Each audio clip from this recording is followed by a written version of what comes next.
Hello, my name is Marcus. I'm the compiler of a collection of therapy quotes entitled 1001 Windmills of the Mind, a collection of quotes taken from what's often called the psychodynamic or the psychoanalytic perspective.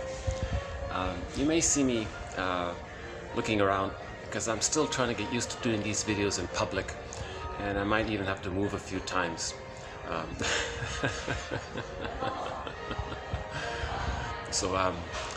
Yeah, but I don't mind because I feel like these are very valuable quotes. These are precious quotes. Many of these quotes come from rare books that haven't been digitized yet, and I'm really worried that what if they never do? That means a lot of great material is getting lost. That kind of alarms me. So I feel this certain kind of not urgency, but a certain kind of a felt sense of I can do something about it. So 1001 Windmills of the Mind is an effort to make a contribution to the self-awareness movement, to the know thyself movement, to the mental, emotional, spiritual hygiene movement, to the mythopoetic movement. We have a thread on the psychology and interpretations of myths and fairy tales. Wilson calls it the moral revolution. Meaning it's moral if we understand and accept ourselves, then we're going to understand and accept others. But first we have to understand ourselves. So the empathy comes from that. If we have self-empathy, then we can have empathy for the other. She calls it the moral revolution. There's also what's called the Self-Reparenting Movement, meaning man's main task is to give psychological birth to himself. If he didn't get it naturally by the age of 3 with what's called a secure attachment style. If the baby didn't get a secure attachment style, it meant he never felt safe enough to go through the developmental phases between birth and 3 to reach differentiation and having access to his real self. So he got what's called an insecure attachment style. Reactive, disassociative, anxious, avoidant, etc. And it means he got fixated somewhere along that continuum. If the fixation or the stunted development or the arrested development takes place very early on, it leads to a variety of personality patterns. If it takes place maybe partway through, other personality patterns, maybe midway through, other personality patterns, etc. So we look at this theory about how personality patterns spring forth based on where the arrested development takes place. So for example, all babies need a maternal holding environment for the first 4 to 5 months, called the stage of social symbiosis, the stage of undifferentiation. The baby still doesn't know where he ends and his mother begins. Just like in the actual womb, he needs an extended womb. Humans come out too early. That womb light, the warmth and the safety of the womb, the uterus, that life for the child is meant to sort of continue for the first 4 to 5 months, called the extended womb or the social womb. Sometimes it's called the psychological egg, because the child is really still growing and he needs this second womb or psychological egg for psychological birth. Now, if the baby doesn't enter into this egg, or if he's prematurely hatched out of it, that can lead to a variety of personality patterns, very challenging ones, which we've discussed in other videos, so I won't really do it here. Maybe we'll see how it goes. And if you see me looking away, it's because sometimes people... But by the way, let me use this distraction to show you that nice sculpture over there. Yeah.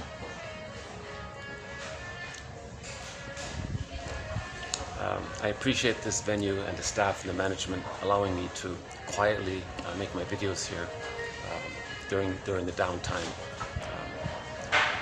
And it's got artwork around and lots of decorations, and it's a nice little place there.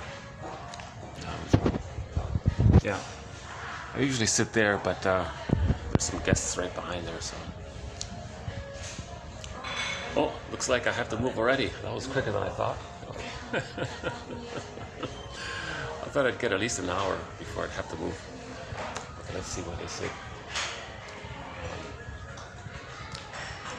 If people sit right beside me, it really gets distracting, because I might overhear what they're saying and it might throw me off guard, kind of thing. Okay, good. They're looking for some other place to sit. There's lots of spaces around here. Why do you got to sit right beside me?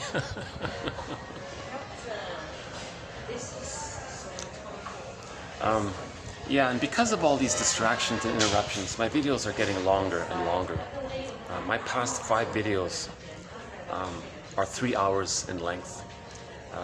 A lot of it is because of because of my needing to move around and finding new spots. So it might be the case here as well. We'll see now. Okay, hold on a second.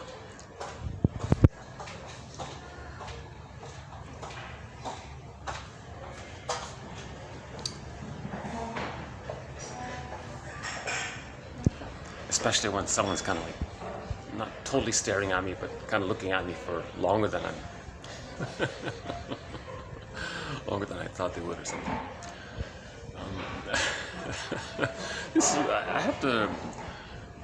I have to really see this as an opportunity to self-soothe my anxiety as I do this in public. Okay, so so just to finish that last thought, that's one of our threads, based on the work of Margaret Mahler, one of our mentors. She says that the psychological birth of the child doesn't just automatically appear with the biological birth. The child needs to go through some developmental process between birth and 3 roughly to get that sense of the so-called psychological birth, meaning differentiation, meaning the child has a full, whole concept of himself, an integrated sense of himself. And with that, others are perceived as having their ontological self and identity. So that's I'm okay, you're okay, differentiated people. So empathy, mutuality, seeing the others as people in their own right, seeing yourself as a person with feelings and needs in your own right. So having that kind of let's just call it normal. Oh, I have a distraction here. Hold on a second.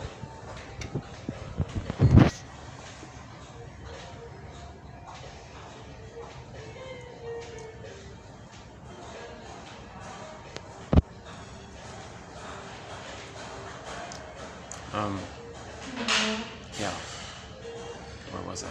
Actually, it's not bad here at the moment, but it's gonna get busier soon. It's Friday here, yeah. This possibly might be my last video in this city, so we'll see how it goes. But I want to persist with this video because this is an important quote. TQ coming up is TQ 2292. 2292 is a continuation basically of 2291. Those 2 quotes combined, 2291 and 2, represent a very, very key concept. A difficult one, a very challenging one. So why don't we move towards TQ 2291 and 2292. But just to finish my sort of brief introduction, so 1001 Windmills of the Mind now has 50 threads, themes, topics, e-booklets, chapters within the umbrella of the psychoanalytic perspective, which long ago, did I mention this part? Which long ago used to be called philosophical medicine. It's considered because the philosophy is meant to try to describe or conceptualize ways to make the unconscious conscious. Now, if in the unconscious there is a very painful existential conclusion that the baby makes in relation to his relationship with his mother, and it's stuck there, how do we bring this false belief that he makes about himself and others to consciousness so it can be brought to light and aired into the, aired out kind of thing? Because that's how he's going to mourn the loss of what he first has to recognize the false belief, how it began, then he can mourn the loss around why he needed to make that belief. Had he been loved, he wouldn't make this false belief about himself being no, not good or guilty, those kinds of things.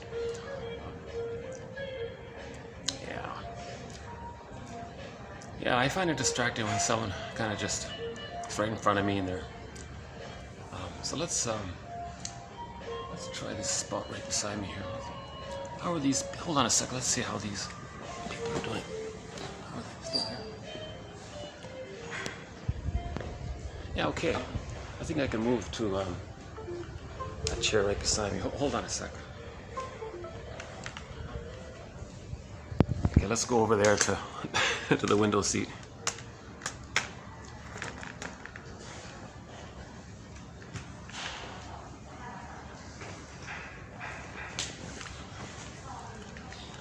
Yeah.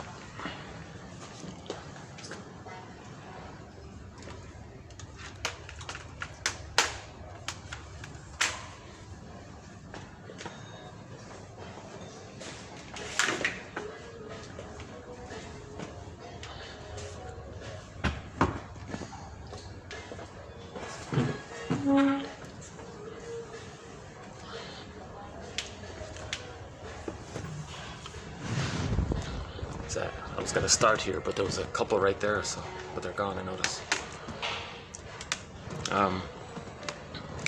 Yeah, so this is just the first move. There'll be like 10 of these moves.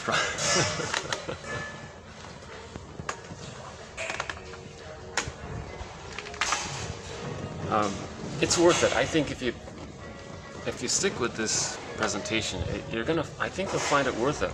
And I'll do my best to clarify what this author means. So, okay, let's just try to start here. I've given numerous introductions to 1001 Windmills of the Mind in other videos, so maybe I'll skip it this time. But in a nutshell, we have 50 threads, repetition compulsion, and we describe that, emotional eating, myth psychology, myths and fairy tales. Every major defense mechanism is covered.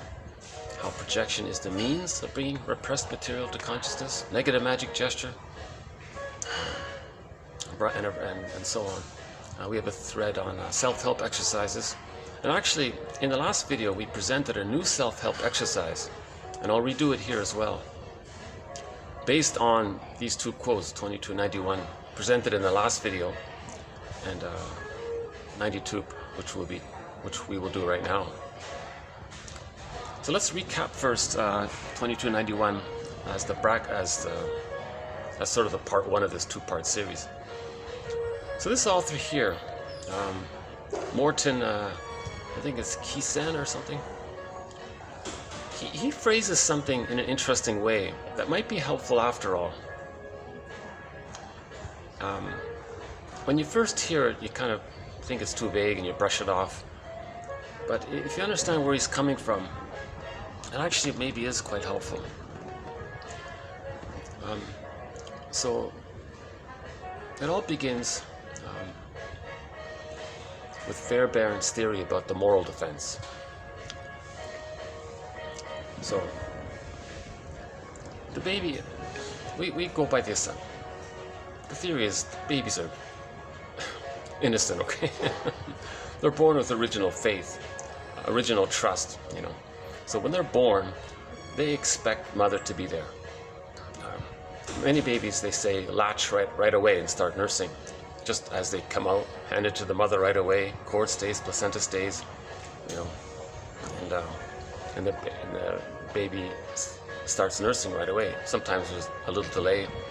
My disclaimer, I'm not a doctor, but I'm just speaking in broadest terms.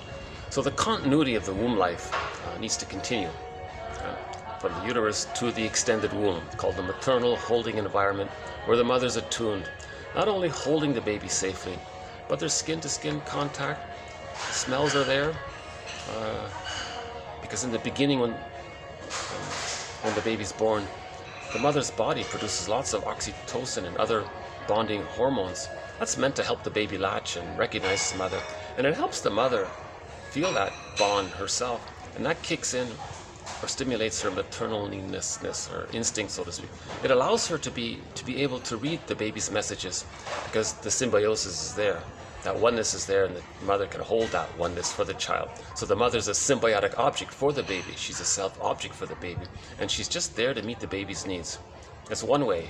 The baby's not there to meet the baby's needs. There's no condition. Whatever the baby needs, just like in the actual womb, the mother provides it automatically. Yeah.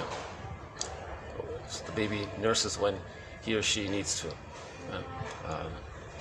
the baby's uncomfortable, the mother can make the adjustment. So she knows what the baby needs. She can read the baby signals. She's attuned. That's called good enough mothering. She doesn't have to be perfect, so-called average expectable environment that the baby expects, kind of thing. So he's born with that original trust that his mother will be there. Now, there will be times when the mother misses it. At those times, the child can't handle it. Whenever the baby, because the baby has no concept of time. He's in a timeless world. Everything is just now. Every moment is just like a now for him. So if the mother's misattuned in that now, he thinks he's going to perish or something. He can't make it. Either because the mother was too overstimulating, meaning maybe she was force feeding or something, or doing it wrong, and the baby was scared and frightened. The baby thought he was going to be. All of these, they call it the baby fears. Whole list of them, described by Bergler and other authors too. Or if the mother leaves the room and the baby can't even see the mother, or where's the mother? Poof, the baby thinks the mother's gone, he's going to perish. No baby can make it on their own. The baby must bond, must be attached, helpless, dependent. He must bond. If the mother's not there, everybody knows the baby's not going to make it. So the baby thinks he's being abandoned, he's not going to. So there's immense fears going on every time the mother has some little misattunement. Now, if the mother makes the baby cry at night, you can see it right there. Or he's crying for his mother, obviously. He thinks the mother's leaving him. And, so he does something in the mind to deal with that. He can cry for a while, I guess. But it's not healthy. He's terrified. Why is the mother torturing the baby? Why? Or, and often, and the bottle, and, the baby expects to nurse naturally. What if the mother gives the bottle with the powdered stuff in it and the rubber nipple? But the baby he might actually refuse it. Then the mother puts honey on it. It's a real shaming activity. So there's a lot of ways in which the mother can shame the baby, meaning with the misattunement. So whenever the baby is shamed, let's just keep it simple, he's shamed. He's enraged and shamed by the misattunement. Yeah, I try my best not to get anybody in the camera, but once in a while, it accidentally happens when someone passes by. So sorry about that. But I guess in this position it's going to happen. So that column is really the only, that's my best chance. I'll keep it to a minimum, but anyways, not many people watch this video currently. But I think that could change. I think that it's just a question of time where people are curious to look into this perspective. This psychoanalytic perspective has been around for thousands of years, right? It started with various philosophers. Lao Tzu is maybe the first one that we know of. Actually, someone said Ahotope. What's the guy? Atope? The guy from Africa. They said he's sort of the first psychoanalyst or something back in Africa. But a lot of people say, well, maybe it's more in the area of Lao Tzu and Confucius and all of the other and their contemporaries. So, for example, Confucius has a very good quote on projection. So, roughly 2,500 years ago, they were talking about projection. He has a little anecdote. He said to his students once, quote, "When I'm in a party of 3, I always have 2 teachers. To the one I admire, I try to study from him. To the other, in whom I see traits that I don't like, I search for them in myself." That's projection right there. And this quote, there's a bit of a variation. We'll be doing a bit of a variation of that actually coming up here.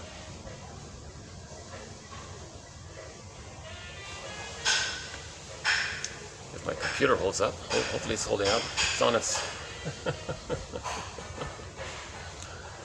sort of on its last legs here.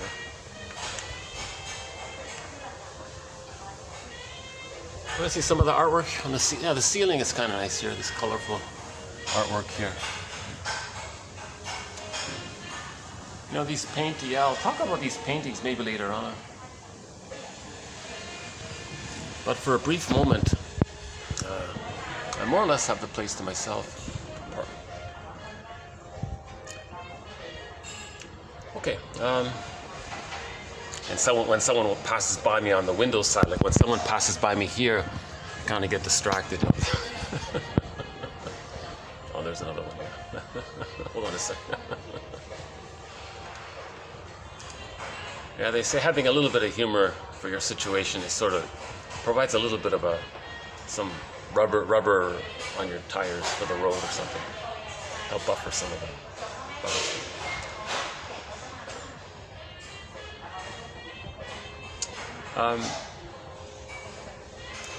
Okay, so let's go back.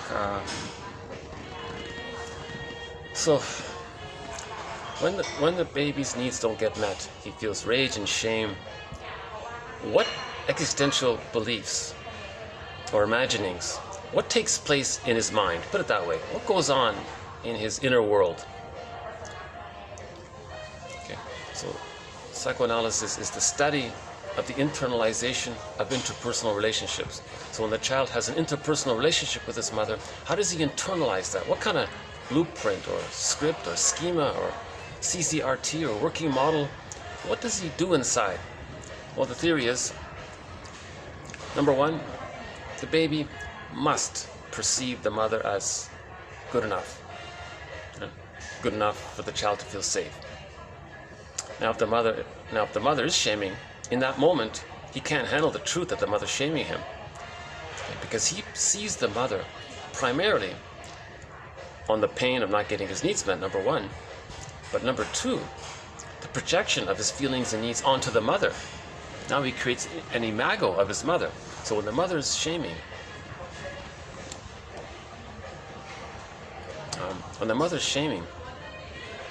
yes, the child feels pain, and we might think, as from an adult's perspective, well, he can handle it. Can't you handle that?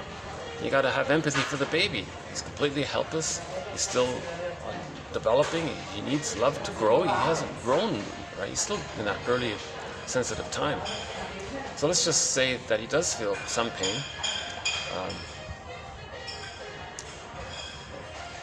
Okay. So when he's misattuned, the theory is he feels enraged by it. Now he can't feel, that's too much excitation. He can't perceive his rage, he can't conceptualize, he can't handle his own feelings, put it that way. But he's enraged, and he doesn't have the psychic setup to allow him to feel all that or something like that. In other words, it's too painful for him to know his own feelings. Right? So enter projection. When a person has some psychic material, like a feeling, and he can't accept it, he can't own it, he can't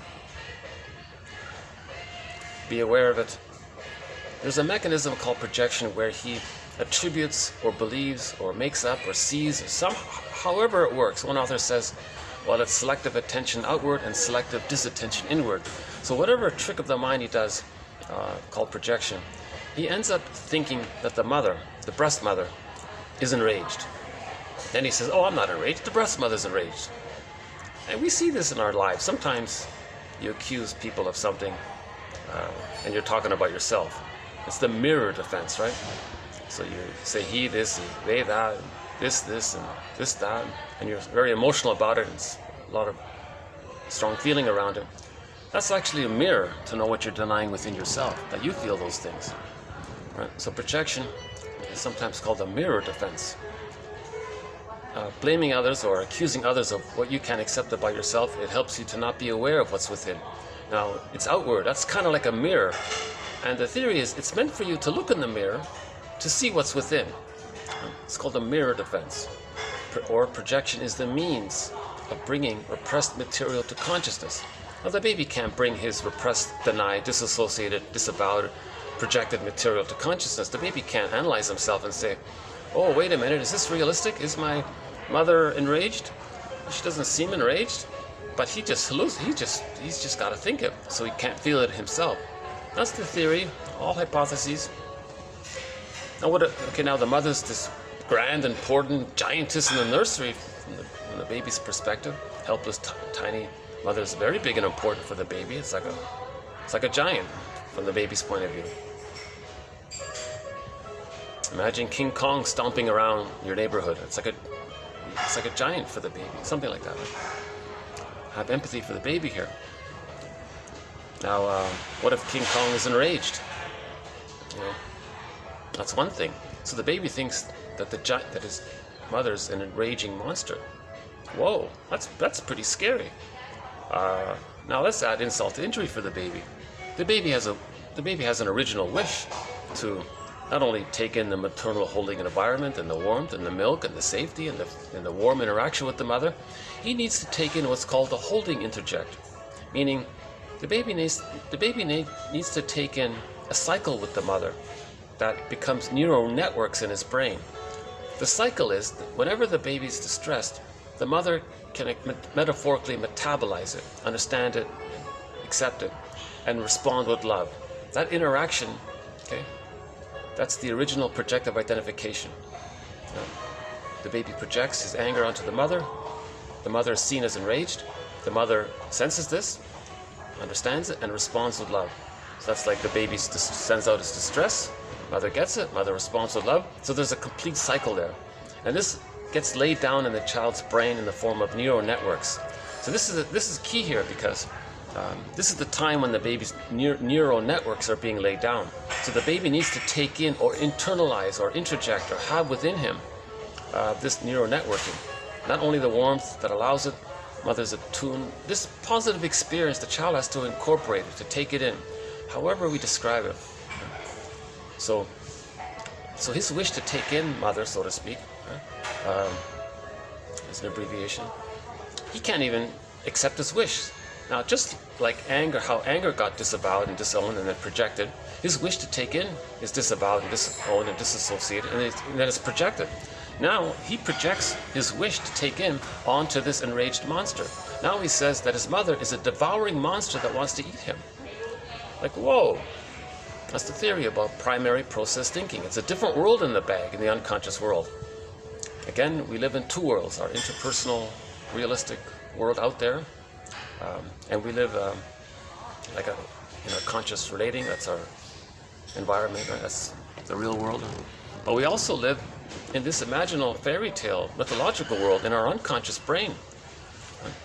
Again, our metaphor for the unconscious, which we've been using all along, is Robert Bly's metaphor of the bag. So by the age of 5, so much of the child's true self, his potentialities, his golden ball, his soul castle, his Ithaca, his Penelope,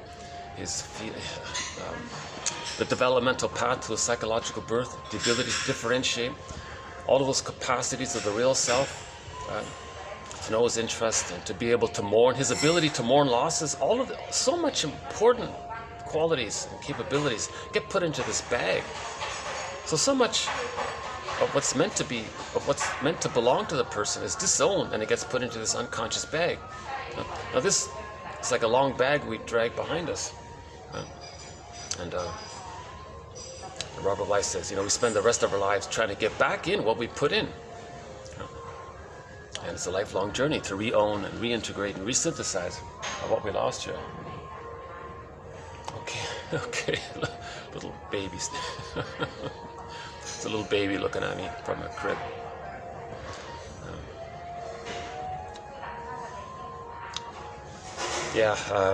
So some woman paused with her carriage there, and she was doing something, and the little baby was... that baby seemed... he felt safe. Yeah, he was okay. Yeah, he was. I think he was getting good enough mothering. Yeah. Okay. So the baby creates this image of a mother as a devouring monster that wants to eat him.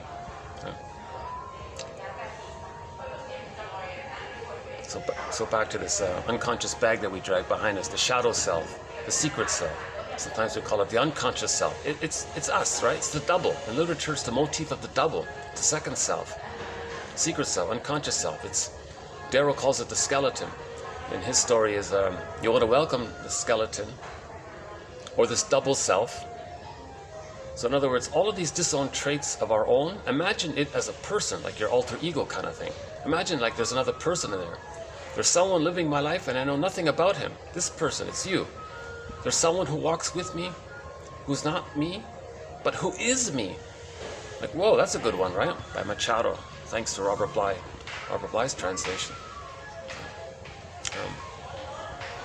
So the metaphor is, what if we created a person out of all of these disowned traits of ours?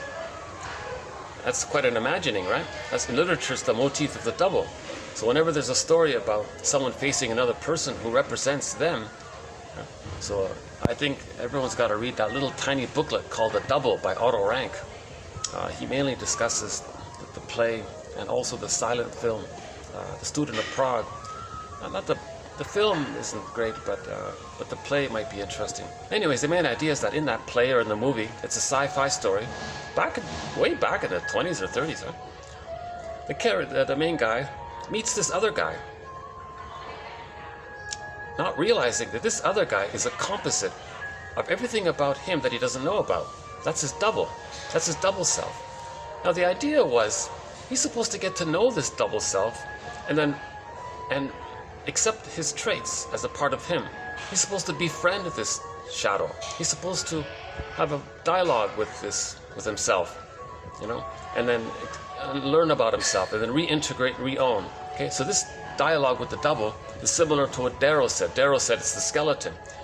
The skeleton, you want to welcome him to the fireplace, give him the best seat, treat him as an honored guest who had a right to be, who has a right to be, and that he's a wise teacher, teaching us that there is a conquest of the self.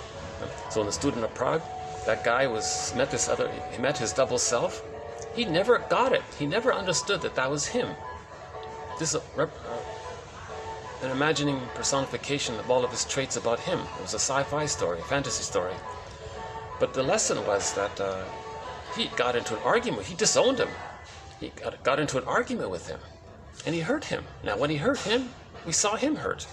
And he didn't make the connection. It was weird. Why didn't he finally figure it out? So finally on the tombstone it says, here's a guy who faced himself, tried to face himself, and didn't get it and lost or something. So that's the moral of the story. It was a vivid portrayal, like a cautionary tale kind of thing, stressing the importance of getting to know ourselves. Right? So that's a very ingenious technique that literature authors came up with to help a person, to help the reader get to know themselves. Let's create a character of everything about them that they don't know, and help people be aware of the unconscious. So the idea of the unconscious has been around for thousands of years. It was just expressed in philosophical terms or in literature terms, and so on.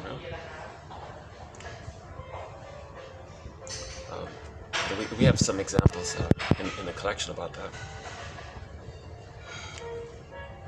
Now this world that our double is living in, this imagining, it's primary process thinking, it's timeless, things can condense, flip around, morph, things are wildly exaggerated. It looks like a myth or a fairy tale, basically. Everything, goddesses and demons. So it's very wildly exaggerated. Hocus pocus, double focus. You think one thing is one thing, and then it's the other thing. Right? Like so that mechanism of hocus pocus, that later on is seen in doublethink. When people act one way, they might, like a person might be shaming towards the other, and automatically think that his victim just shamed him, and that's why he's got to shame the other, and they're caught like this because of the fusion. The self and the other are one there. So if he plays the role of the other, he still feels like the victim. When he shames the other, he's the victim because he projected the other on the aggressor onto the other while he's being the aggressor. That kind of thing. So it's like it's a weird Alice in Wonderland, or it's a wild world in there. It's a different world. So that's what they mean when they say we live in two worlds. That's what they mean.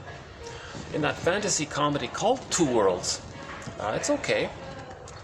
The French one, I'm talking about the French one with English subtitles. I forgot the year it's in. And we literally saw this very, very clearly. The guy in his interpersonal life was unhappy. He fell down this rabbit's hole and entered into this other world, a metaphor for his unconscious. And as he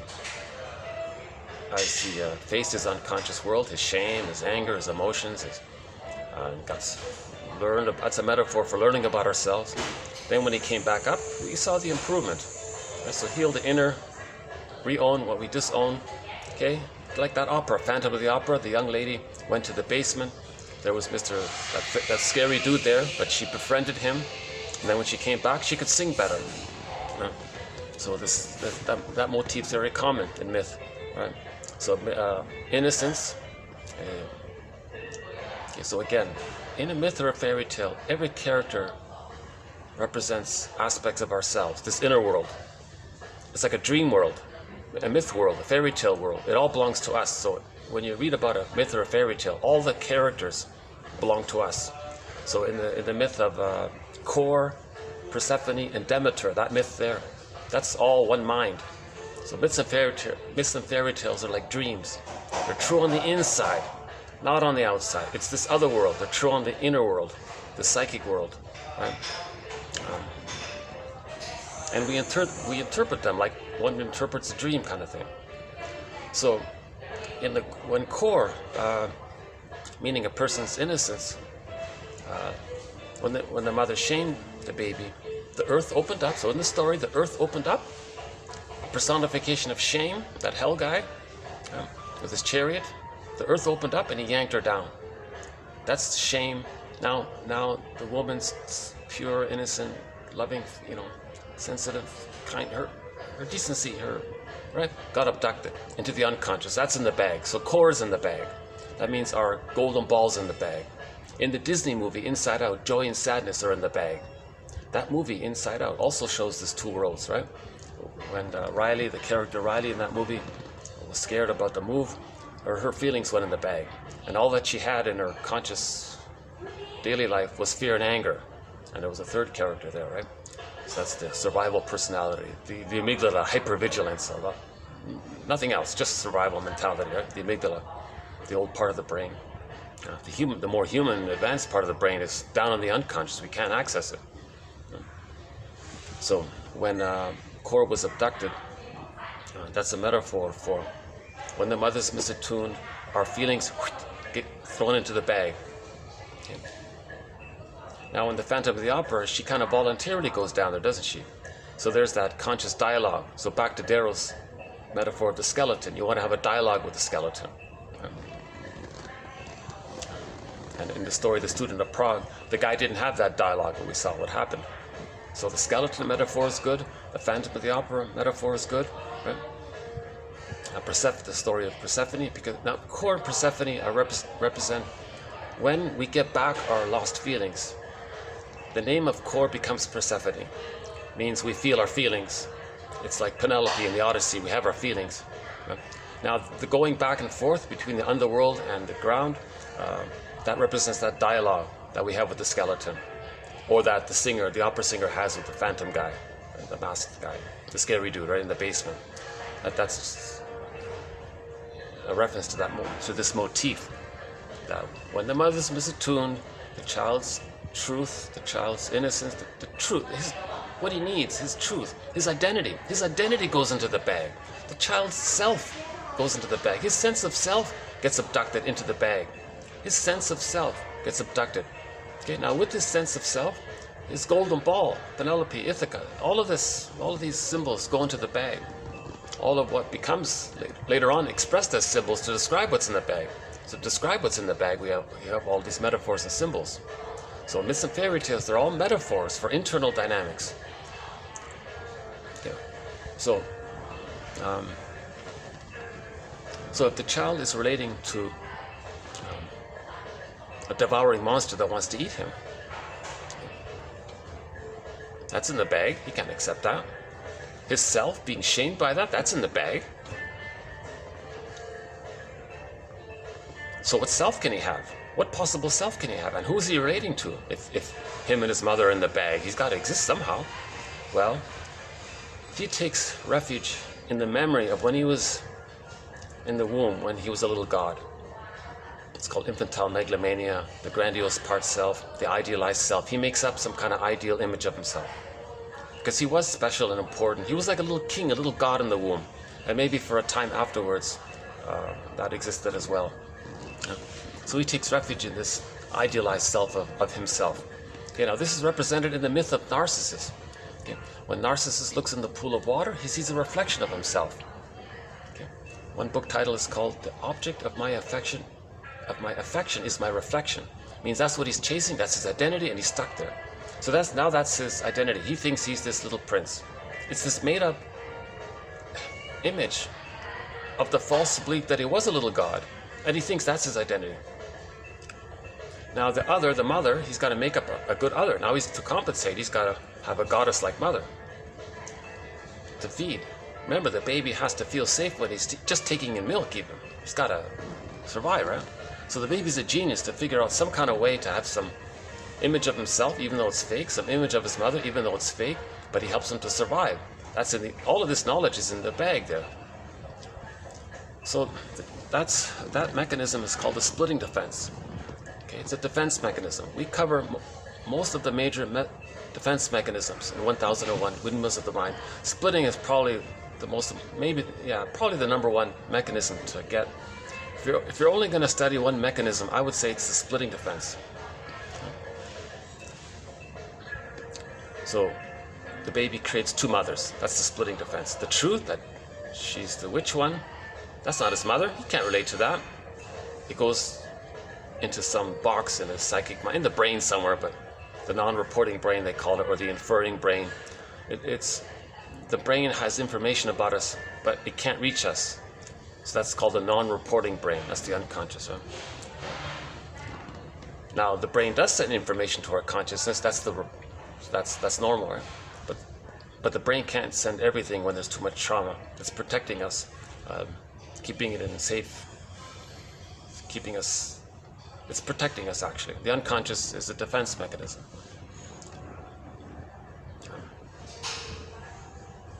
We're talking about the unconscious from the psychology point of view, not the physiological operations of the body and all that.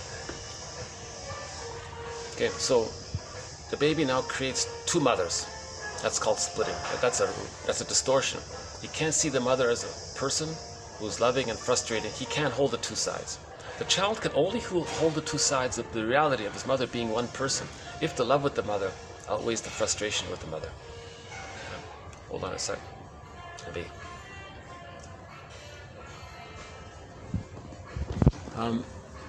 Yeah.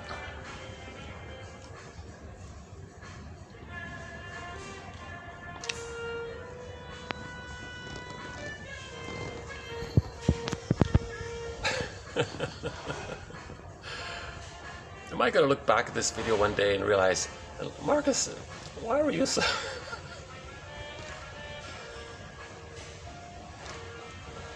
Maybe I see a certain safety about myself and my own woundedness. Oh boy. So I'm on the journey to find my confidence. A lot of my confidence is in that bag. I'm trying to get it back. Oh, we're locked out here. Hold on. Okay, well, we'll fix this in a minute. October 14th, almost 2 o'clock here. Yeah, it takes me a little while to get back to where I was when I'm interrupted. Hence the 3-hour videos. Sorry. Stay tuned. Something good's coming up.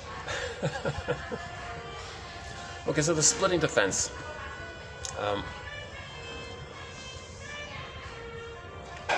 In the bag, it's goddess and demon. Put it that way. The demon, the devouring monster that wants to eat him, or any frightening creature that wants to hurt the child, that's the mother. It's not the mother, it's the image the baby makes of his mother. That's the demon, right? However you want, thousands of names for it. The Minotaur, any scary animal, right? Okay, now he makes up an image of his mother as being a goddess. So he tricks himself to feed, right? So when he's feeding, when he's given the bottle and the rubber nipple, and he thinks, oh, this is God, this is goddess. He's got to think it's safe and wonderful. Now he's shamed. He's terrified. He's very disappointed. He's very angry and enraged at being given the bottle. But he denies it. It's split. That can't be his mother. No way. He denies it. That's called the splitting, the complete denial that is his mother who's feeding him, holding the bottle. He can't go there. He can't consider it. So he just keeps the hallucination, like the guy in the desert who's thirsty and imagines the oasis. He just he hallucinates some kind of goddess there. That's called splitting. Now this can temporarily exist, they say, for the first few weeks and months, because usually what's meant to happen is that as the child gets a little older and the mother is more loving than frustrating, reality sinks in. Oh, this is my mother. She's both loving and sometimes disappointing. Okay, she's like a one person, not a goddess or a demon in my imagination. It's a person with two sides. Oh, I get it. Once the child now he's only able to get it, whole object relations, if the love with the mother outweighs the shame, having been shamed by her, then he can get it. When he gets it, he feels safe enough to differentiate, to know himself as separate from his mother. That's called differentiation. Again, at the beginning, it's blurred there, it's fused. Mother-infant dual unity. He doesn't know where he ends and his mother begins. So it's this foggy imagining of the two of them, and it's just all one there. Now, when he's loved, he feels safe enough to consolidate a sense of himself, which allows him to hatch out of that blurred vision of the two of them being one. He needs this differentiation. Hold on a sec. Why don't they just take a quick little stretch here.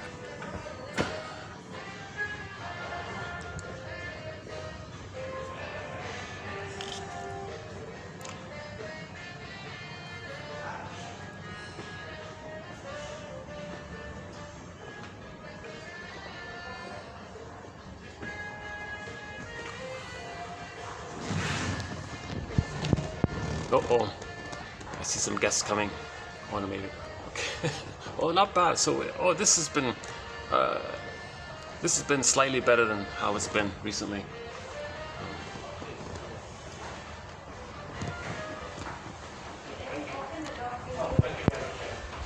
Okay. Not that these windows are tainted. How can they? It's okay. It's okay. Okay,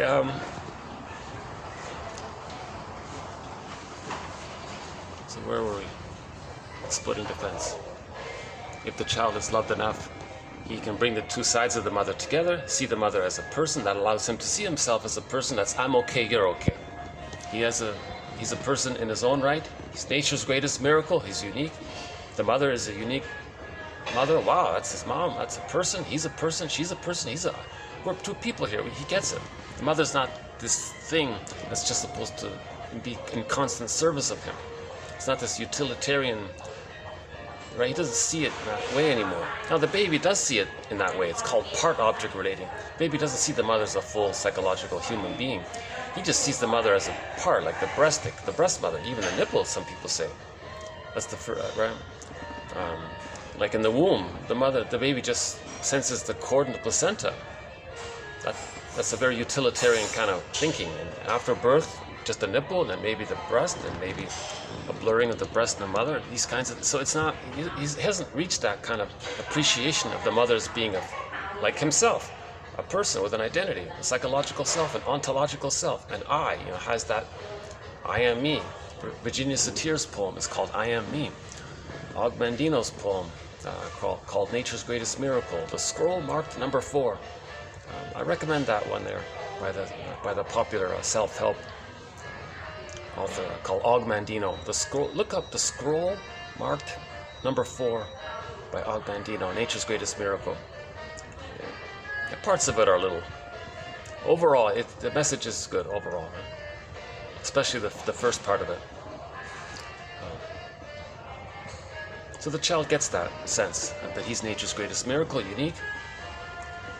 Mother is also a person with feelings and needs and a history and identity. She's a human being, just like he's a human being, and she's a human being, that kind of thing.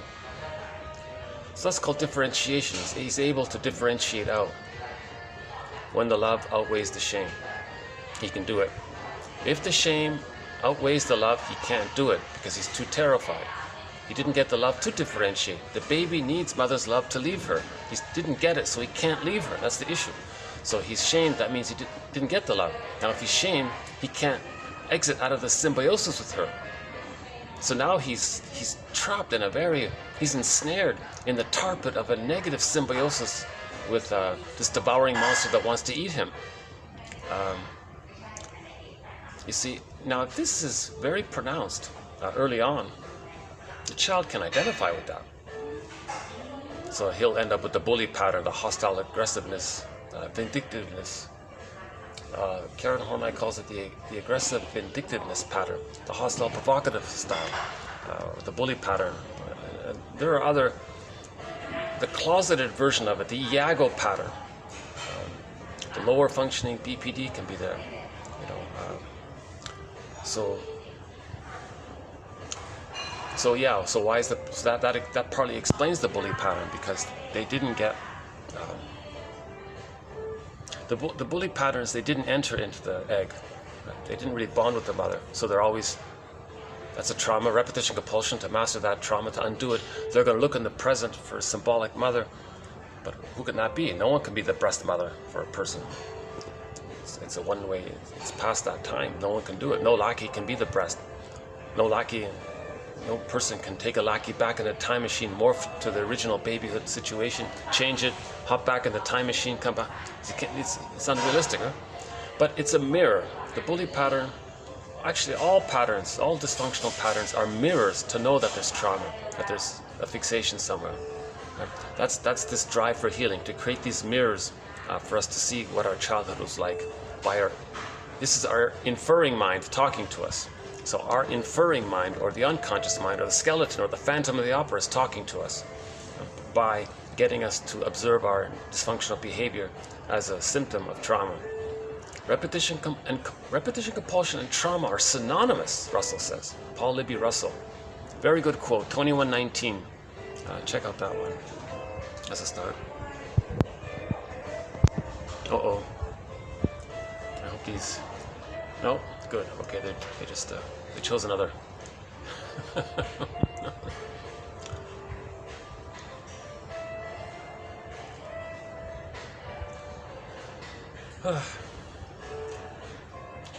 Yeah, I'm not really in top form today, so I notice when I'm in top form, I can handle little distractions and I can keep going.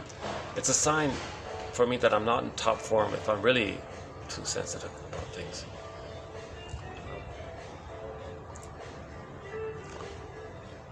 Okay, I'm still locked out here. Hold on a second. We'll bring up the quote in a minute. Okay.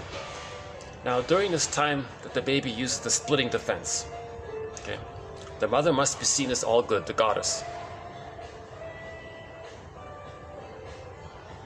Okay.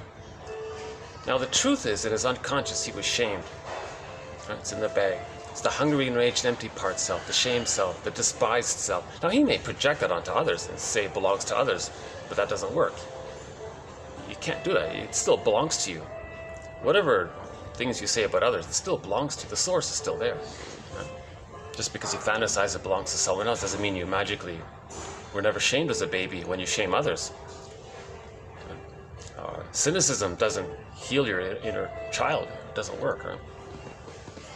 All you're doing is preserving the fake image of the false self-image that you're still a little prince. So cynicism gratifies infantile megalomania. Right?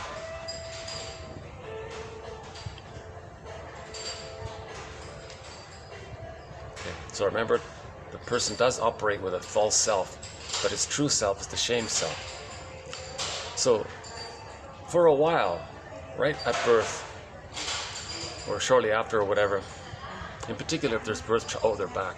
Uh-oh. Hopefully they're not too loud. I guess I could move.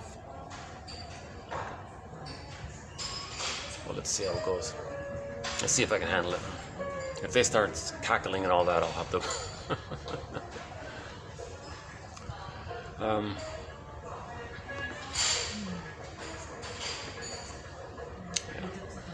Okay, So his true self is this rejected self, the shame self, the despised self. Okay, so all babies enter the moral defense. The child, because of his infantile megalomania, is going to be like this little grand judge. He's going to make this decision, this moral decision, like a judge. He's going to say, all right, mother must be seen okay. That's a given for the attachment. Now, the shame he's feeling in his unconscious, well, that's because he's no good. He's like this cruel judge. You say, well, you're no good, baby's no good, and mother's all good. So that's the I'm not okay, you're okay mindset. It's a mistake. It's a mistake. He created this as a desperate, painful. Okay, so one self-help book is called "Do I Have to Give Up Me to Be Loved by You?" That's an actual title of a self-help book. It's not too bad. It's okay. Margaret Paul's the author. Do I have to give up me to be loved by you? That's the deal. So the child makes this kind of deal to have the attachment to the mother. Now this is the background. Now we're into the quote area here. Kisen here says, what if we were to think of it in this way? What if we were to use Fairbairn's theory about this, called the moral defense, where the child makes this moral decision that, like a judge is going to make a moral decision about, well, mother's good and he's no good. Did he do it to protect the mother? Can we say that what the child did when he made these beliefs was his way to protect his mother? Because he has to see her as good? Because if the child, theoretically, if he could express his rage at his mother, then he might bite the mother, or he might hurt the mother, and then not have a mother. He's got to protect the mother for the attachment. So can we say that the moral defense was the child protecting the mother? Okay. So Kissen says, part of this is that when the baby's nursing, the child senses that the mother's uncomfortable with his feelings, his needs, his wishes, his requirements. The baby says, oh my God, mother's uncomfortable with this. She can't handle this. And she's shaming me. I gotta save her, I gotta fix her, I gotta repair her so I can get the love I need. How do I do it? But he can't do it. But he's gonna try to repair the mother. So, okay, mother, my feelings bother you, so I'll squelch my feelings. My needs bother you, I'll squelch, goes into the bag. I'll squelch my wishes and needs. My golden ball, my soul castle, I'll put the developmental path to grow up, to be me, the truth. I'll put that in the bag, mother. I gotta save you. So he's trying to protect the mother. That's what he means when he says protect the mother. He wants to save the mother. Right? Because the child...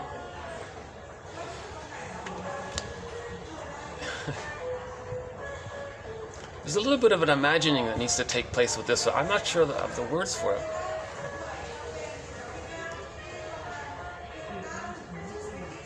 The child loves his mother in the sense that they're bonded. He needs the attachment. Okay. He needs the attachment. So to have the attachment with the mother, he has to see her as all good. In correspondence with that, related to that, to protect that attachment, and the imagining that she's all good, to protect all that, hence protecting her. Can we make that leap? Protecting her. Protecting what he needs of her. Protecting what he needs to see of her. Protecting what he needs her to be. And then protecting her as a shorthand way of saying it, I suppose. He then says he's no good. Because his wishes and needs bother the mother. So he's protecting his mother when he's dysfunctional. If he lives a provisional life, the unlived life, if he feels that life is on hold, when does life begin? If he feels kind of stuck in his life, dysfunctional in his life, can't experience individuation, he can't grieve, he's protecting his mother constantly. So when there's a trauma like that with that defense mechanism, it doesn't get resolved, it's stuck there. He's stuck still trying to do it. He's constantly trying to repair his mother. So all dysfunction is an attempt to protect or fix or save or heal the mother. He's still trying to get a good mother in reality.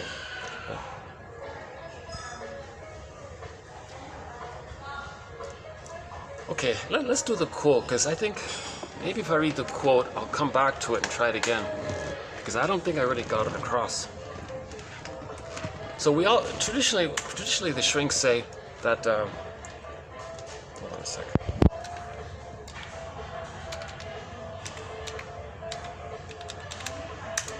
No.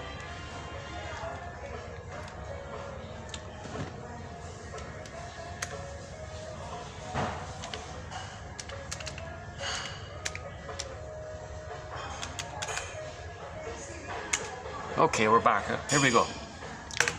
Okay, let's read the quote and I'll revisit what I tried to describe.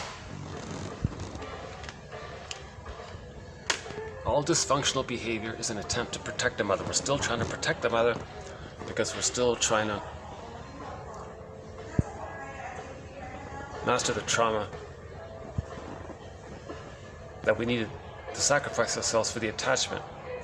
Now, so we didn't get our attachment needs met. So we're trying to save her so that we can get it. So dysfunctional behavior is like a catch-22. The person is going to be dysfunctional to stay loyal to the mother, because maybe you're waiting for her to change her ways, provide the love. But it doesn't work. It's like Sisyphus, the boulder rolls down the hill. Every time he's dysfunctional, the boulder rolls down the hill. He rolls it up and it rolls down. So he's Sisyphus. So self-defeating Sisyphus, either towards ourselves or rudeness towards others or rudeness towards however form it takes, pseudo-aggression, self to others, doesn't really matter from this point of view here. It's loyal to the mother. So the bully pattern, okay? When he's crude towards others or rude towards others, etc., he's loyal to the mother. Because the original deal with the mother was that he didn't enter into the egg with her. Right? So he's going to be dysfunctional. It's Sisyphus, so he's going to be Sisyphus in his dysfunctional behavior, and that's being loyal to the mother, to the original deal with the mother. It's not going to work. A person with the bully pattern doing these rude things doesn't heal the mother. His positive intention at the same time is sort of to not only protect the mother, but to communicate that he didn't enter into the egg with the mother. So it is a communication as well. So for himself, he can see that it's a communication. But as a theoretical speculation, he's also trying to save his mother, to have that attachment, because that was the original deal with the attachment with the mother. So his connection to the mother is that they weren't really connected. And he's angry about it, and that anger shows that disconnection, because no lackey can be the breast mother. So he's being loyal to the original connection to his mother. It's hard, yeah, it's hard to do. I think maybe did I partly get it across? Okay, hold on. Let's redo yesterday's quote. I'm going to just quickly do it, because in the last, can I please refer you to the last video, the one posted just prior to this, marked TQ2191. It was also, actually it was done in this very venue as well. Forgive the distractions, there were a lot of distractions in that video, but I think I did kind of get the message across there. I'm sort of struggling here today. So let's just do a recap of 2291, yesterday's video. If what I'm about to read doesn't make too much sense, again, the past video. Okay. Unconsciously, many clients feel an intense need. Unconsciously, many clients feel an intense need to protect the ego-damaging early objects with which they have become symbiotically ensnared, even at the cost of their own freedom to separate and individuate. So they gave themselves up, that developmental path for their psychological birth and the capacities of the real self, to have aliveness of affect, to have feelings other than fear and anger, other than hate, greed, envy, spite, vindictiveness, schadenfreude, manic defense, as a defense against melancholia. Beyond that, so-called survival, all that enlarged amygdala area. Okay, again, in the movie Inside Out, the split there, and Inside Out, joy and sadness in the bag. On the console was fear and anger. So Riley temporarily gave up her golden ball. And the characters played the role of the hero's journey or the second journey, and they came back, and we saw it come back. So the whole Inside Out was like a dream in a way, right? And anybody can be Riley, put it that way. Yeah, that whole movie is what's going on inside Riley's mind, right?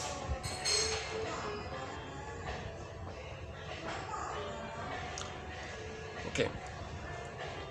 Unconsciously, many clients feel an intense need, the baby's desperate to bond to the mother. It's intense. The baby has to cry and scream and squelch and cackle and squeal. The baby has to desperately scream at the top of his lungs just to get his mother's attention, to get the mother to reply to him. The baby feels terrified. He's going to be abandoned. So the baby has an intense need to bond to his mother. Now, even though the mother's hurting his mind, menticide, soul. I don't like that phrase that Leonard Shengold uses. I won't use it, but Leonard Shengold uses a very dramatic phrase for it. I think you got to read his book to kind of have his kind of softening around it. To say it without the context, that doesn't sound too good, right?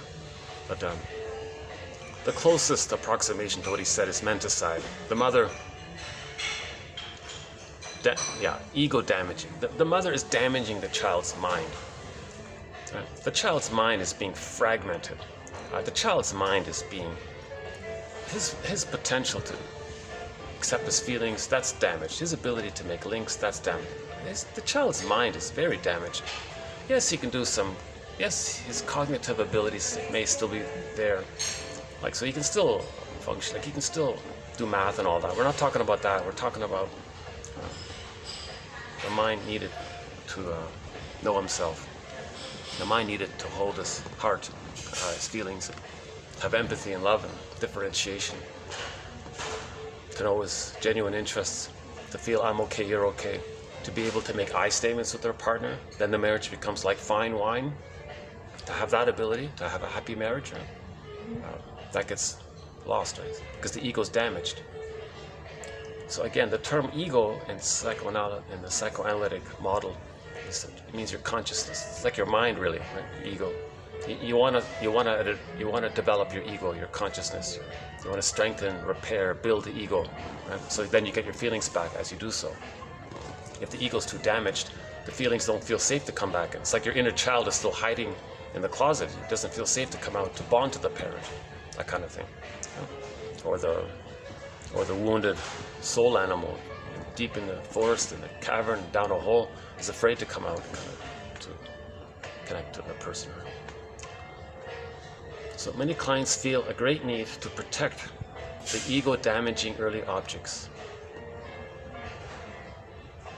So it's ironic, right? The mother's meant to protect the child's mind, but now the child is protecting the mother who's damaging their mind. So it's a real sacrifice.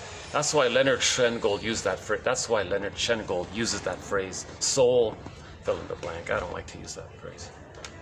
But that's what he means. The baby is not supposed to be the one to save the mother, fix the mother. At the same time, the mother's damaging the child. Whoa. And that's the deal for the attachment, that he gives himself up, gives up his happiness, gives up his potential, gives up happiness and love, happiness, his interests, doing something, becoming an elder. He won't become an elder late in life unless he does some self-healing at midlife. So at midlife, it's the second journey to heal, to face this, right? So Robert Blythe, a leader of the men's movement, is suggesting that all men take the second journey of midlife between 35 and 55 or whatever it takes. 40 to 60, 70 to 90, whatever it is. Men are meant to engage in introspection, self-reflection, self-analysis, etc. By doing shadow work. That's a good place to start, shadow work.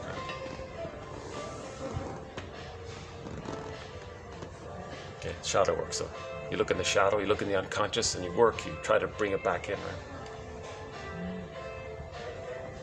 So learning about projection and projective identification, how we externalize, so as a defense against what's inward, etc. Now, the baby is symbiotically ensnared with this rejecting mother. So the baby is one with this devouring monster that's damaging the baby and scaring the baby. He's one there with it. Like, whoa, how do you deal with that? And he's still one with it. He can act like her, so he can be rude to others. That's the bully pattern. The narcissistic pattern is negative towards others. So there's the hostile. So they're kind of negative that way. Right? A lot of these difficult personalities, quote unquote, are operating from this symbiotic ensnarement, or even wanting to be symbiotically ensnared. Some babies, a baby would rather have an abusive mother than no mother. So to one degree or another, all babies with trauma this early on are going to be symbiotically ensnared, however it is we conceptualize it among the different personality patterns. Uh-oh, looks like we got a couple sitting right in front of me here. A little bad luck here. Let's see how loud they are. Hold on a sec, let's check out the other. Let's see. Well, maybe I could.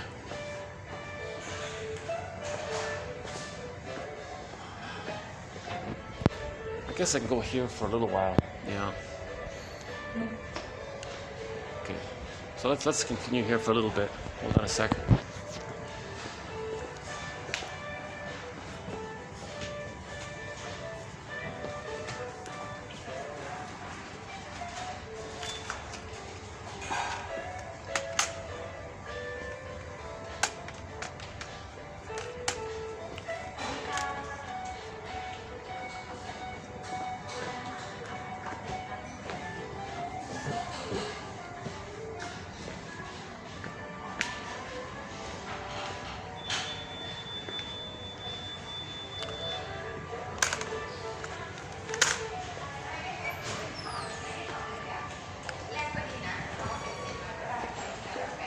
Well, forgive me. I want to bring my coffee over here.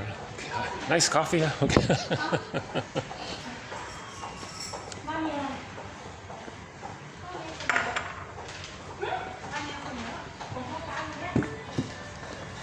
Well, this will be temporary. This spot never lasts. But,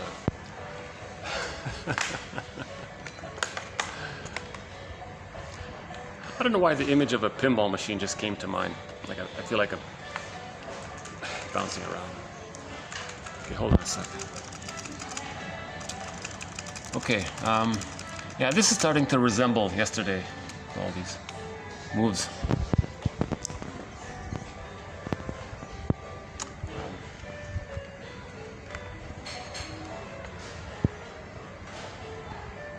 You know,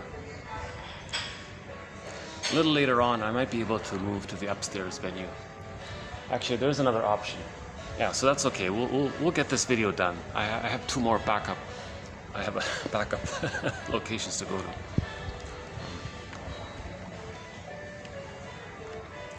Okay. Just so I don't get people in the background here, I might have to do it this way. All right. So again.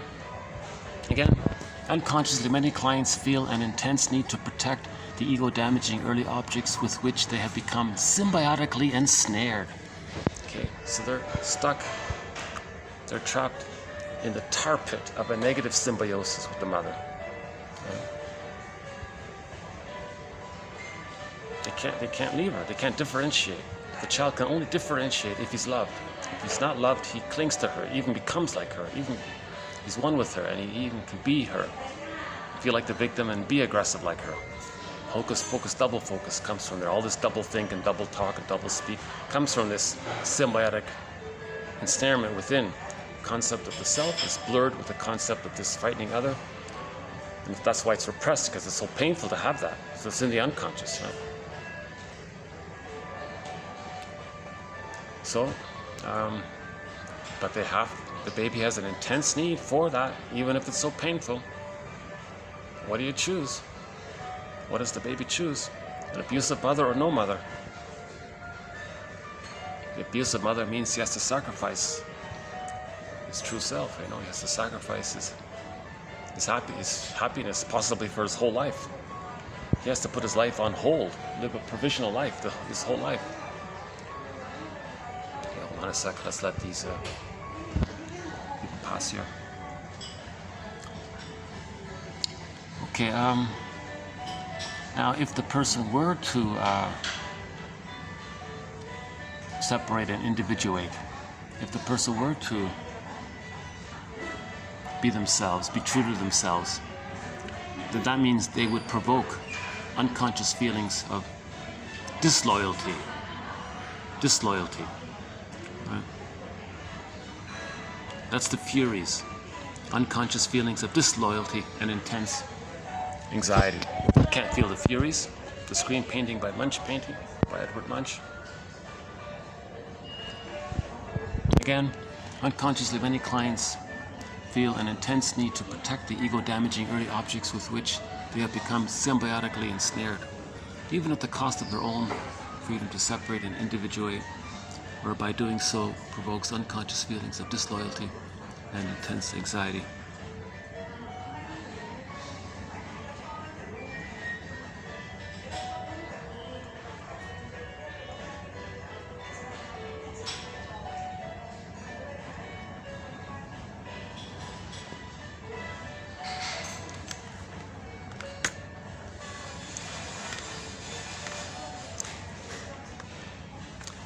Yeah, yesterday was my most challenging video with people looking at me and staring at me and that kind of thing. But I'm sure it's all just regular, the normal trifles of life, right? Ordinary trifles of life.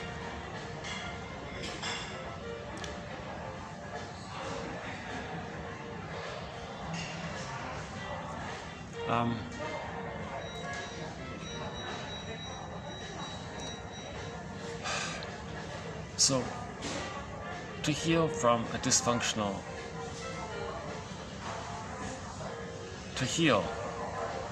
we have to face the truth that the mother was misattuned and we became overly attached to her. Why did we become so overly attached to her? Because the more frustrating, the more refusing, the more unavailable the mother is, the more the baby needs her, the more he clings to her, acts like her, wants to save her, protect her, do whatever and he comes up with some personality, thinking that's the way to stay connected to her and to maybe mirror the mother, so the mother can feel seen by the child. Now, the child might act just like her. He might even become a caricature of her, like a cartoon version of her, to do to others, to communicate what the mother did to them, called a negative magic gesture. Mother shamed the baby, he grows up, he shames others to communicate that his mother shamed him. So he's becoming a caricature of her.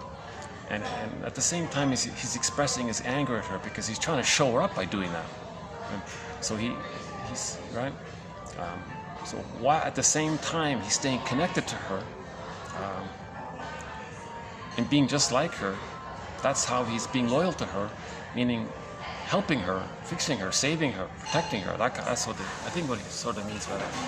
It is hardest for these clients to confront the various pathological ways in which the parents used them and the symbiotically enmeshed roles they took on as fixers and helpers of these severely damaged objects. Right? This is a key line here. It is hardest for these clients to confront the various pathological ways in which the parents used them. The parents used them. What a thought. What a thought. So in last video, we had that as a journal prompt. How did my parents use me? That's the most difficult, that's the hardest thing for anyone to face. The various pathological ways in which the parents used them. That's a very hard question to face, but the truth will upset you free. And after the parents used them, the child became symbiotically ensnared in it and took on the role of trying to save them. Okay, quote, with dysfunction, you can ask yourself, well, who is being protected and helped during these interactions, and by whom? So when you do something dysfunctional, you catch yourself, hey, I'm doing something dysfunctional.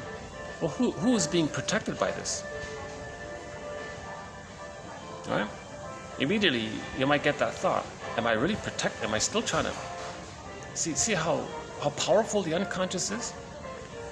When there's trauma down there, it wants the person to relive that scene with the mother and get a better outcome, but it can't be done. So that's the provisional life, the feeling the life's on hold because it can't be done. It's Sisyphus. When Odysseus faced his shame, meaning the inferno, again, myths and fairy tales are metaphors for internal dynamics.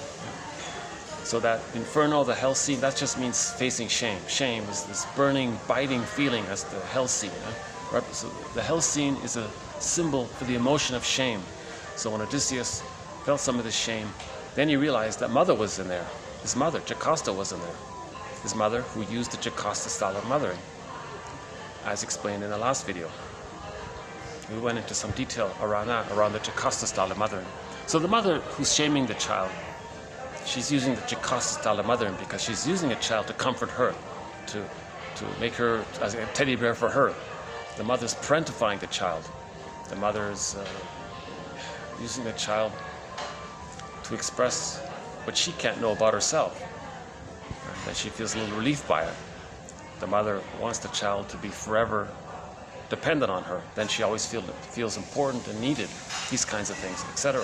That's called the Jocasta style of mothering. So when Odysseus went into the hell scene, meaning facing shame, he saw his mother, and he saw Jocasta, meaning he saw Jocasta. And then he betrays his own feelings because of that. Then he saw Agamemnon. Now, at the same time in that scene, he saw Sisyphus. When he looked into Sisyphus's face, he saw that it was his face. Right? So then okay, that's the dialogue. He went in there, saw all that, and he came back and continued his journey. Right? A lot of temptations to give up. It's very difficult work. Right? The sirens were saying, oh, don't, no, Circe. Circe was saying, don't give up. Why bother? Just give up. You can be a Don Juan all your life. You can be a selfish playboy all your life. You can be greedy and envious, and you can do these crude things if you want. Just, why? It's hard growing up. You don't have to grow up. So Circe was saying, you don't have to grow up. Right? The sirens are doing the same thing. Give up, give up. You know? And they made a sweet voice about it. Oh yeah, isn't it fun being a playboy? Isn't it easy? You don't have to grow up. It's hard work. And in the story of the Odyssey, those men who listened to the sirens, we know what happened to them. That's a metaphor for they lost themselves. Now Odysseus, he tied himself to the mast. That's why he's brave and he's a true hero, because he tied himself to the mast. The other guy, or another version of it, is he put wax in his ears. So he didn't listen to that call, that sweet temptation. Right? He heard it and resisted it, or he just couldn't hear it. Okay, the guys with the wax in the ears, maybe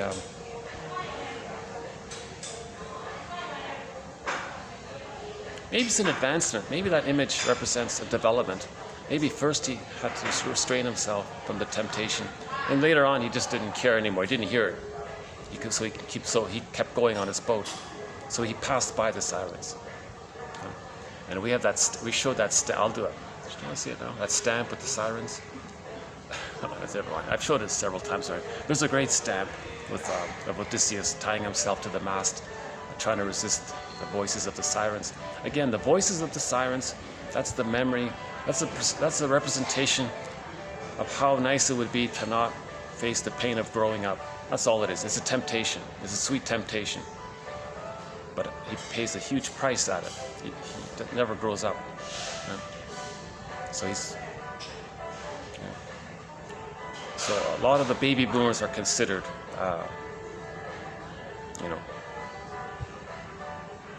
people who wouldn't resist that. They would just go to Lotus Land or stay on Circe's island, or and then eventually, right, they lose themselves, as expressed by those who listen to the sirens.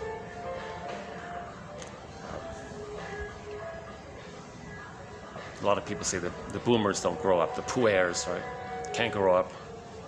The Don Juans and the Peer Gyns, they don't grow up. They're still looking for a perfect mother or something. It can't be done, so that's why they're like the way they are. Okay, I won't get into the peer against story or the narcissistic pattern here. That's a whole thread.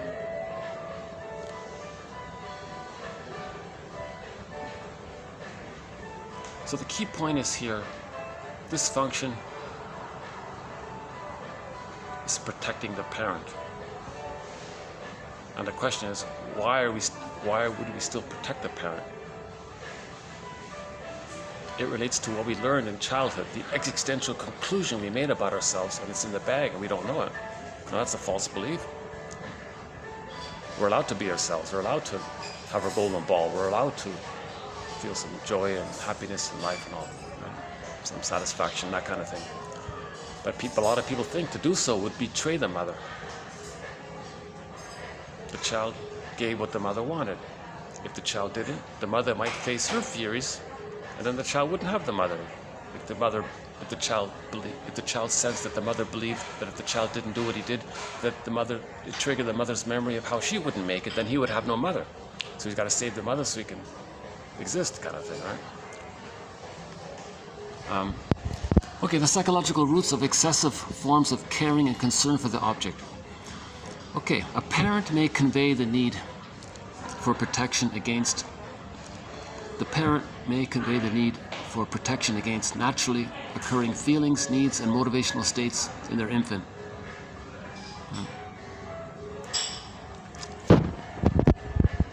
That's tough to conceptualize. A little baby thinks, I gotta protect mother from myself. Whoa. Improperly loved children feel improperly loved, misattuned love, insecurely attached to loved children feel a deeper need to cling to and protect the abusive parents than do children who have received good enough parenting. So if the child receives good enough parenting, he can differentiate, know himself, he's free to be himself. He doesn't have to sacrifice himself to please the parent all the time. Right? Dissociative mechanisms of splitting and regression often serve an important defensive function for such children. Okay, so the splitting mechanism is still there. Such mechanisms allow the child to protectively cling to the only parental objects that they possess. It can be paradoxically inferred from the literature that the best way to make a child protective toward a parent is for that parent to be abusive toward the child, who will be more clingingly protecting than the more emotionally detached and outward, less interested parents. So I've mentioned it before, I'm reminded of that popular self-help book, Why Men Love Bitches, right? And it was it turned out to be an advice. It wasn't a psychological book. It didn't answer the question. It was an advice book for women on how to ensnare a man. She said, be tantalizing and rejecting, because that's what they experienced in the nursery. You can tap into that and they'll transfer that onto you. That's how you snare a man, right? So that's why they want to appear alluring and then rejecting, alluring and then rejecting. And it drives the man more and more toward her. Then he transfers that negative bond with the mother onto her. Right? Now he's still bonded to her, it doesn't work. Right? But so that's why I think it's not a self-help book. I think it's the opposite. I think it's a self-harm book, maybe.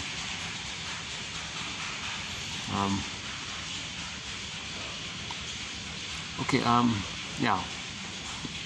Because the more unavailable, the more we need, right? The baby, the more unavailable the mother is, the more her love is unavailable, the more the child even needs her more. He needs her more. So that self-help book was saying, tap into that, replay that, and that's how you catch a guy. So it was sort of how to catch a guy book, right? But I think men need to read it to be aware of,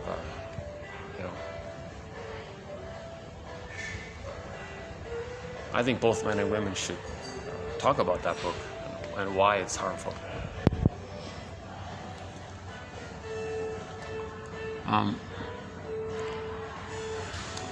These clients idealize their object representations while critically devaluing their self-representations. This is linked to an intense need to protect the object. So again, that's the moral defense. I'm not okay, you're okay. Your mother, you're okay. It's me that's no good. So, are you happy, mother, if I'm no good? And ironically, the mother is relieved by that. Oh, good. So some others will say, oh, look, the baby will express my disowned helplessness and sadness and dependency and being shamed. The baby will express it. And she feels a little better by it. Okay, mother, if that's what you want, I'll do it, right? Okay, so this is called a non-functional introject. Right? Now, there are such things as functional introjects, but in this quote here, we're talking about non-functional introjects.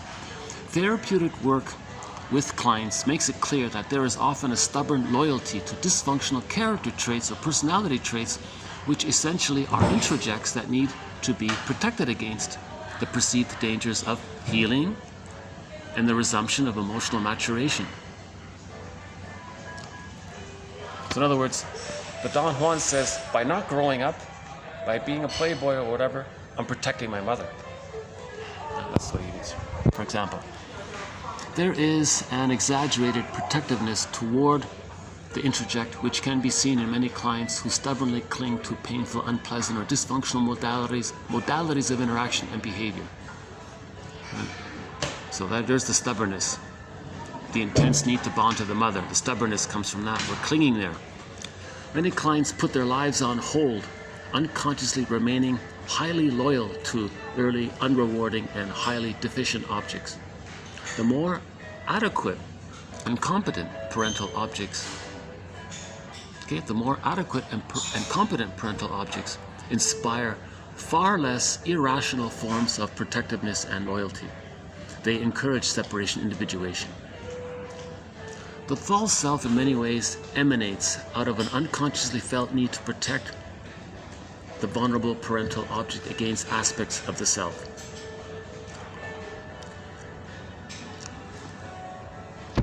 So the false self, either we say he's taking refuge in the grandiose part self, the idealized self, chasing the ego ideal, that's the false self, and or he identifies with the aggressor. So he's the aggressor and the victim within, inside. And his defenses against it are the false self. So acting out negative magic gesture, feeling like the victim, that's a false self. That's being loyal to the mother.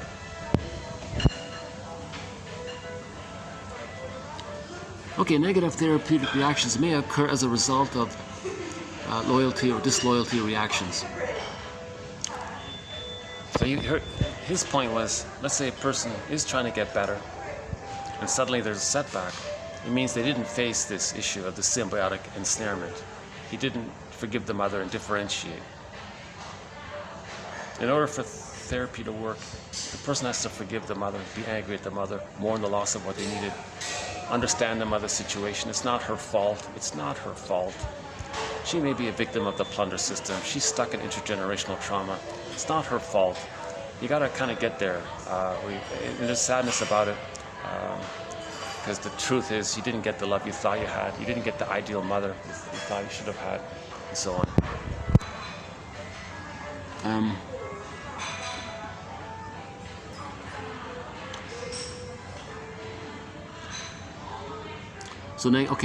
Negative therapeutic reactions may occur as a result of disloyalty or loyalty reactions. Okay, protectiveness is linked to a need to repair a damaged object and to avoid further attacks upon it.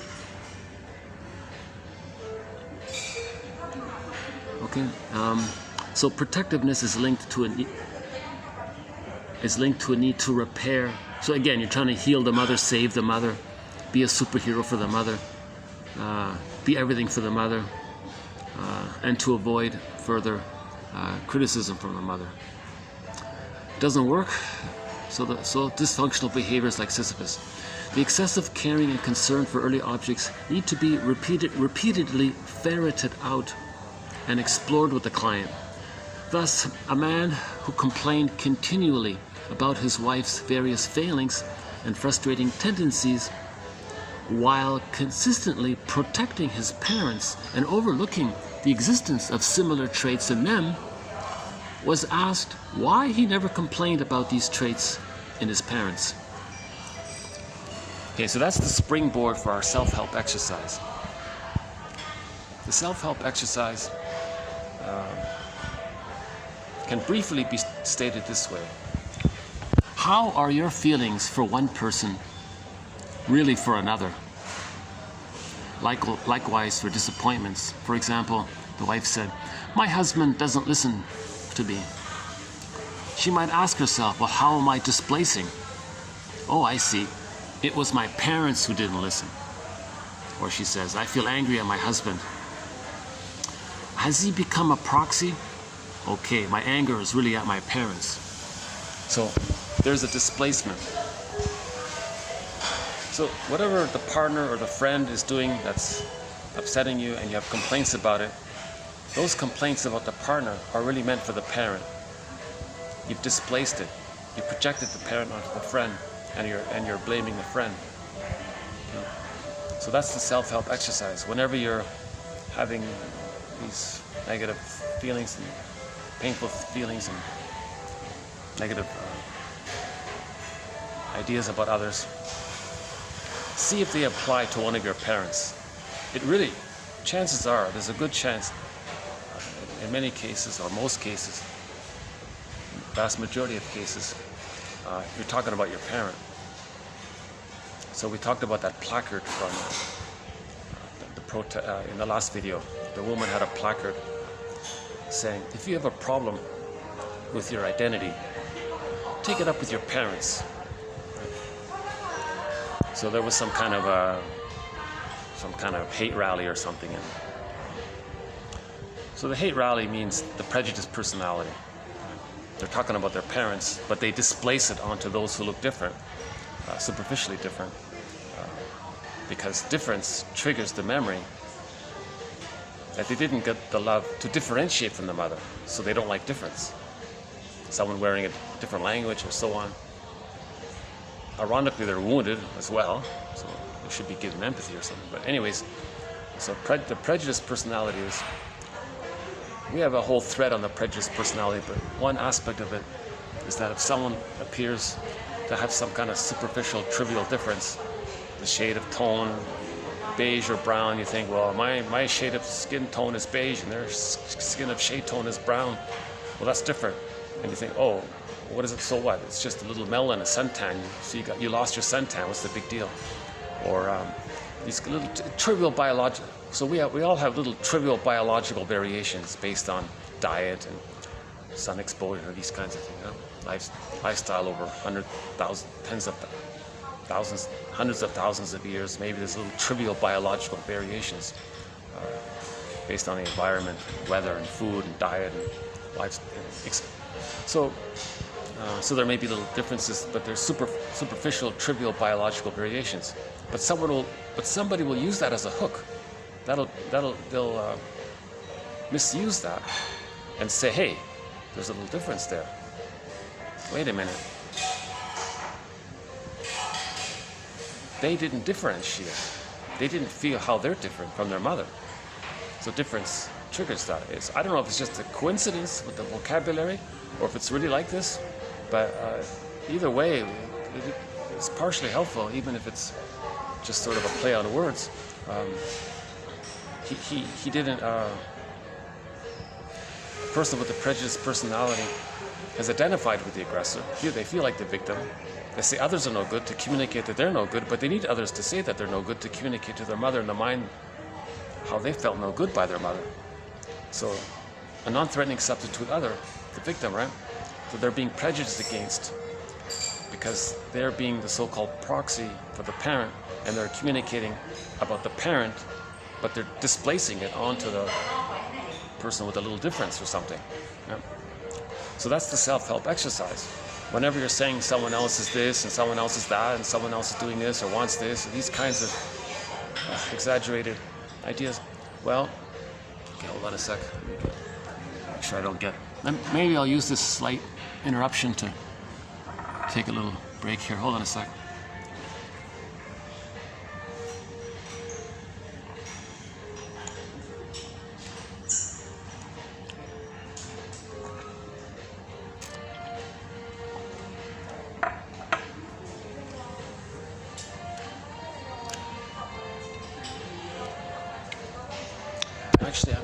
Maybe I can go outside. Hold on a sec. How's the outside?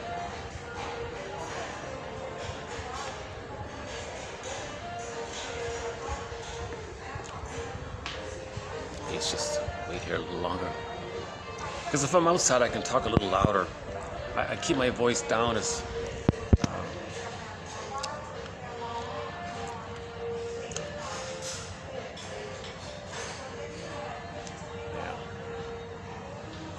yeah, on second thought, maybe.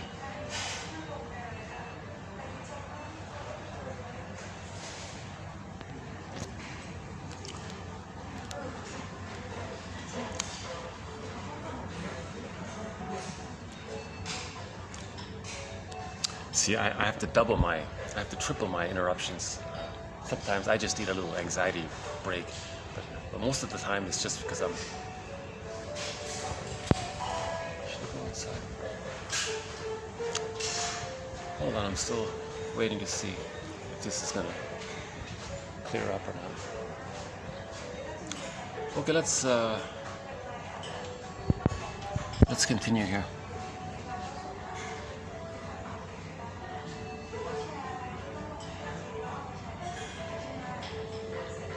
Right. So, for example, a man who complained continually about his wife's various failings and frustrating tendencies, while consistently protecting his parents and overlooking the existence of similar traits in them. So in other words, the wife was just like the mother, right? Or the father. Or the husband was just like one of the parents.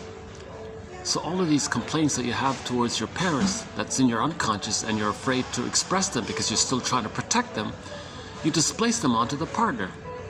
You see? Many clients tend to split off and disassociate their feelings toward disappointing early objects. They prefer to blame themselves, self-defeatingly act out, or externalize them onto others. So in this theory here, the form of the dysfunction, we're not really concerned with it per se. If they're blaming others, that's the bully pattern maybe. If they're blaming themselves, maybe that's the codependent pattern. So right? So yes, it's a question of degree here. If they're being dysfunctional, if they're externalizing and blaming others, or they're just blaming themselves. See, if they're blaming themselves, that's sort of they're a little more emotionally advanced along the continuum. They can hold on to, I'm not okay, you're okay.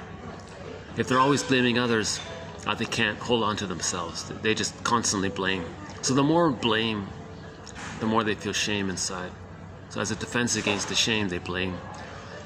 To blame, to make them feel shamed, so they're not in touch with how they feel shame within. But the self-defeating one, they still sort of accept that they're no good, so they're blaming themselves. Okay, rather than express their true feelings of rage and disappointment to their parents, and ultimately mourn the loss of their unsatisfying and far from ideal early objects. Right? So in other words, the person thinks, by not expressing my feelings, I'm protecting my parents. Right? That's what he means. As Fairbairn has suggested, the need for an ideal object is quite great during childhood, and its satisfying existence is the sole assurance of a solid, coherent, and unfragmented central ego and self-structure.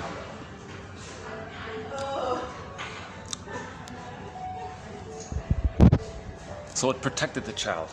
He lost his golden ball, he's going to live he might possibly live a provisional life all of his life.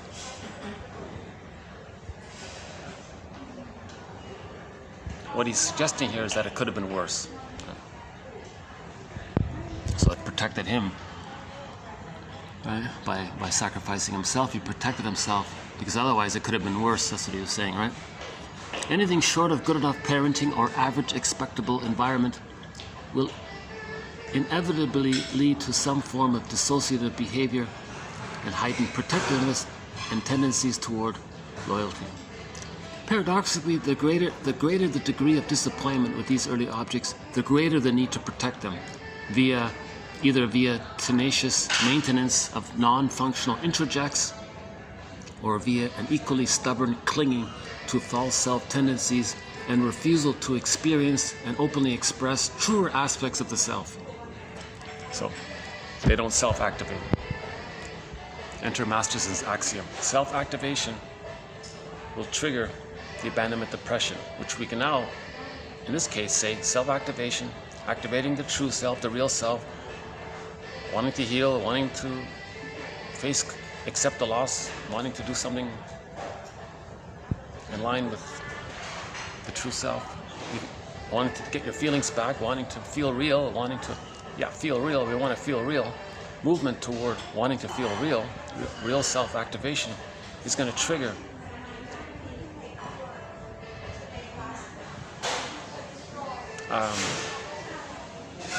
the memory of what would have happened to the baby if he didn't do what he had to do to have the connection to his mother. So the phrasing here is, real self-activation triggers expressing your feelings towards the parent, but they couldn't handle it. Remember? The baby made the belief that the mother can't handle the baby's feeling, that he's no good. Now, if he starts to self-activate, that means he's moving towards the truth that he is good, that he's lovable and all that. That comes up head to head with that fixated, stuck belief in the unconscious bag, where long ago he had the conclusion that to be himself, it would be disapproving towards his mother. The mother couldn't handle it, so he couldn't have a mother. He couldn't have a mother. In other words, if a person tries to self-activate, it's going to bring up the feeling of not having a mother. Hence the theories. Those feelings are called the theories, right? Or the screen painting, the abandonment depression, Masterson calls it. So Masterson uses that phrase, the abandonment depression, as a sort of an umbrella term, so we can include within it the theories.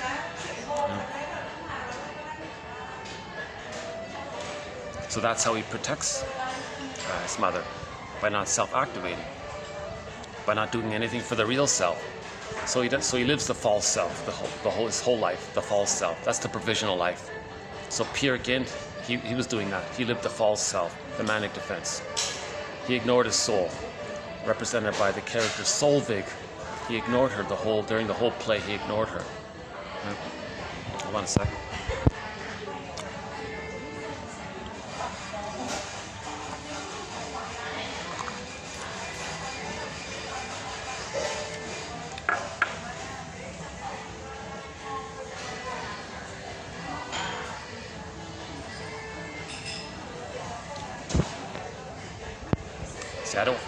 See, if I see somebody walking behind me, I'm going to turn the camera so I don't get them in, right?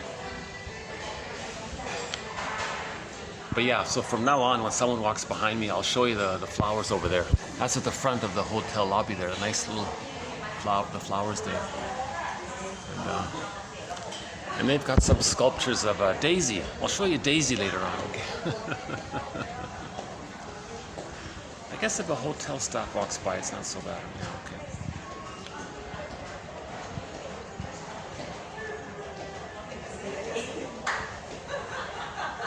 So number one, the awareness of this, that dysfunction is protecting the parent. What do you mean protecting the parent? How can you say that? How am I protecting the parent? Well,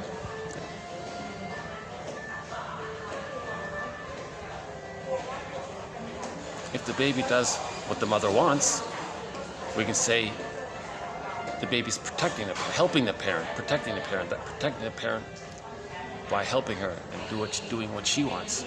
So he's saying protecting it. It's an interesting phrase. It's hard to quite make that link, but I feel where he's coming from.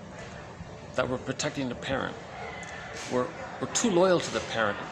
Now the parent maybe already passed away, and we're still living in a way to protect her. Why are we still protecting someone who's even no longer around? That's why a lot of people in their 70s say they finally found freedom, when their parents sort of moved on and they felt finally free by that kind of thing. Otherwise, doing anything, they felt guilty, Literally, they felt guilty if they were to be happy, you know.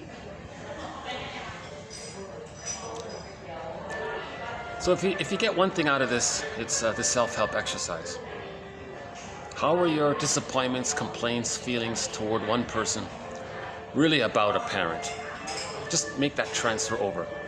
Because the person in the present is not causing that, shouldn't really bring up that kind of terrifying fear that you're feeling within. You're being triggered. Right?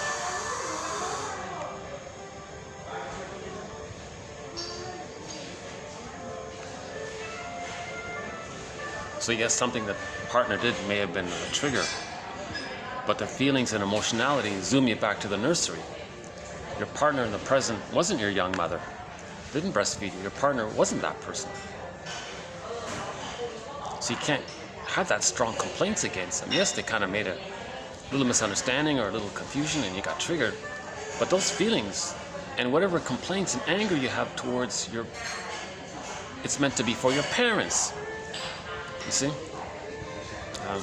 One author says this: we unconsciously choose partners that are going to trigger us so we can eventually realize that we're angry at our parents. But sometimes it's too much. That's for another topic. Okay, that was 91. I'm not doing a good job. I don't feel like I'm getting it across here. Anyways, I think yesterday I did a better job with this. Let's see how we do with 2292.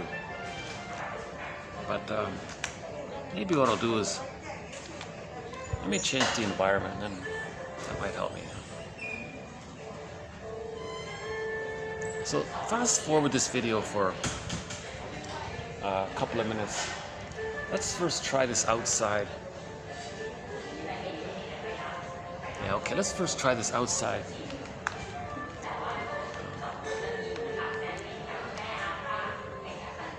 Let me get my cord first. Hold on a second.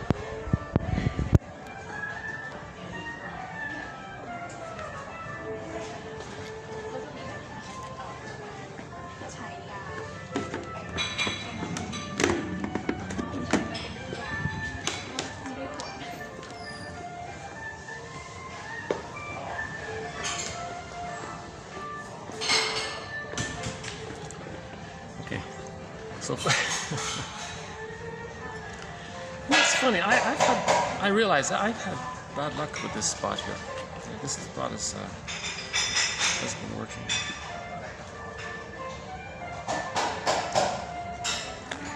Maybe unconsciously I feel so exposed here. Maybe there's a kind of unconscious feeling of being vulnerable or something in the middle or something. Okay. Let's take this outside for a while. If it doesn't work, I'll find another place. Okay, I'll see you in a couple of minutes. Hold on.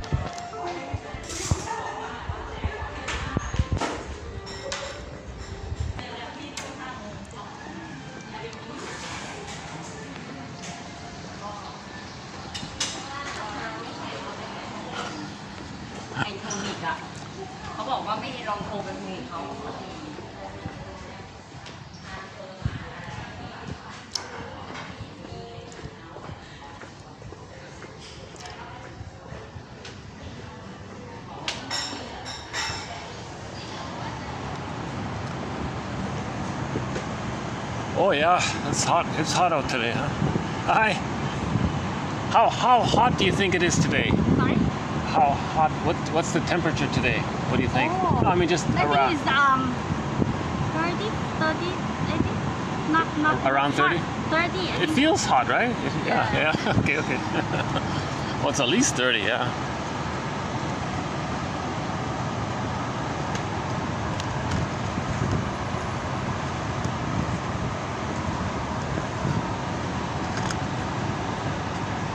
Okay, let's try. Yeah, it is a little. Okay. Hold on a sec. Let's get this back here.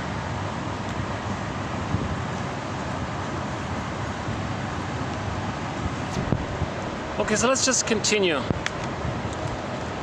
Hopefully, this next quote here is going to help clarify what I really stumbled with just in the past 2 hours here. So let's see if this third hour can make up for the past 2 hours. Okay.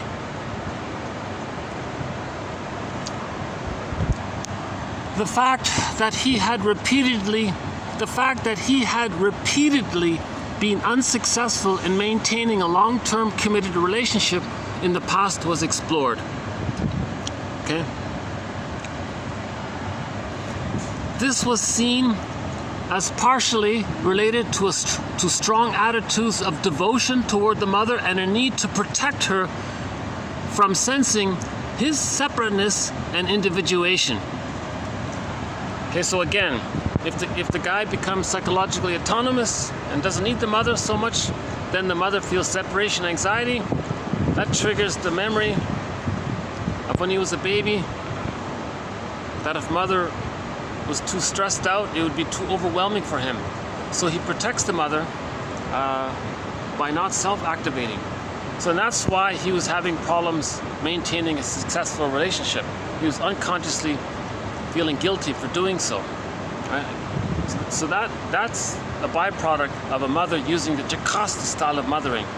Some mothers use what's called the Jocasta style of mothering, as explained in recent videos. The difficulties clients often experience in yielding up their non-functional introjects and replacing them with more functional analytic introjects. Okay, so the therapist's efforts to facilitate such a substitution, however, may lead to a conflict with the client's unconscious need to loyally preserve in maintaining intact the more pathological self and object relationships with early life experiences. Masterson says, if you have a good relationship with a healthy person, therapist, let's say, right, and you have memories around it, and it's positive, it could lead to a memory of that therapist.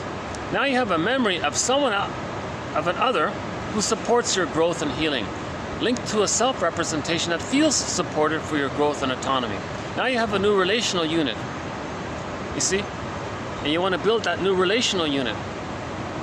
Concept of the other that supports your healing and growth, linked to a concept of the self that feels supported for it, and the linking affect is very hopeful and positive, and it's filled with immense hope and optimism by that link there. Right? Now, that's the idea, to get that in. Now, if he was saying here, if the therapist is too zealous in their therapeutic zeal to help the person or something, that may trigger, it may block it. That's what he's saying. So then there's this inner conflict going on, right? Every time he does something good for himself, the fear is active. The rejecting mother act. Hey, what are you doing? You're not going to leave me. You need me. I gave you life. You can't, how some of us say that to their children. You got to do what I say because I gave you life. Go, whoa.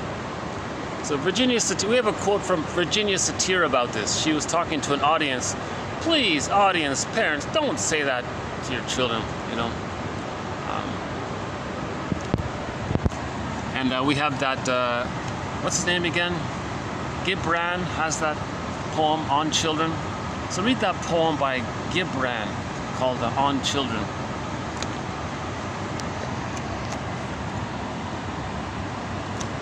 At such points, it might be most important for the therapist to contain and ultimately metabolize via interpretation the intensely loyal and protective aspiration underlying the temporary therapeutic stalemate.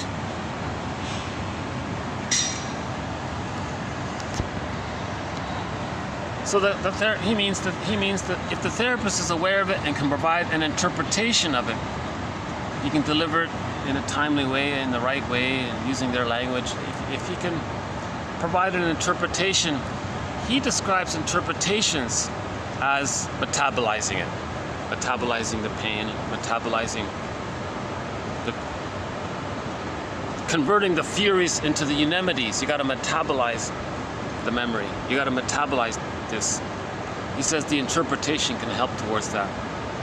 So it does seem to me that as difficult as self-analysis is or self-reflection is, we got to metabolize this. Now, if you have the funds, you can fly to New York, I guess, and find one of these kinds of shrinks, like Morton Kisen. He said he was a client in his book there. He said he was a client himself. He was having a hard time. He went to some well-known shrink. What's his name? Stern, is it, or something? And Stern did the same things. So Kissin's shrink was Stern. Is that right? And Stern's shrink was Reuben Fine. Now we have some quotes from Reuben Fine. It does seem like he was a brilliant guy, this Reuben Fine guy. So if you have the funds, you fly to New York and look for a Reuben Fine kind of therapist. Now I don't know who analyzed Reuben Fine. See, every one of these shrinks, they need to be analyzed themselves. That's the requirement to get the license of being a shrink. They have to go through it themselves. If someone doesn't go through it, they cannot call themselves a psychoanalytic therapist, right? So the next best thing is reading this material and doing the best we can on our own. I have this, maybe it's overly optimistic, but I have this half fantasy, half hope, half wish that 1001 Windmills of the Mind can be a successful product for people, and then people can form circles like a book club and discuss the quotes, you know, and each person can take, and we have the self-help exercises to calm everybody's anxiety while studying these quotes. So the 5 words was a recent self-help exercise to self-soothe anxiety, right? If the baby's anxiety wasn't soothed by the mother, for the baby to allow the baby to lay down neural networks so that he can now have a constant ability to self-regulate himself, then we refer to self-help exercises on how to soothe ourselves. Right? So one of them was the 5 words. Apparently it's very popular in cognitive therapy. It's a question prompt using 5 words.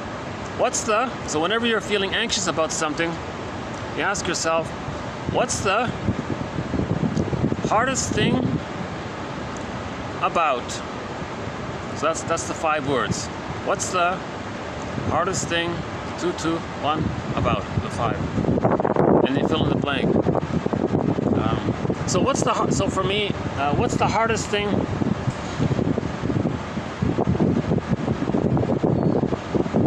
about being hold on a second. Do I got a fly on me or something?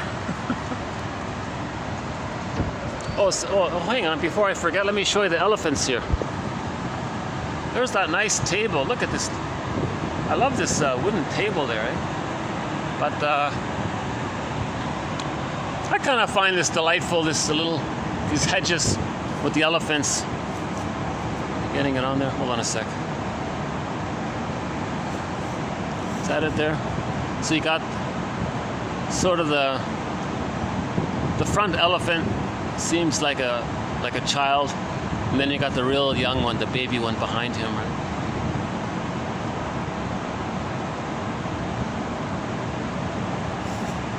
And we've talked about this sculpture a few times.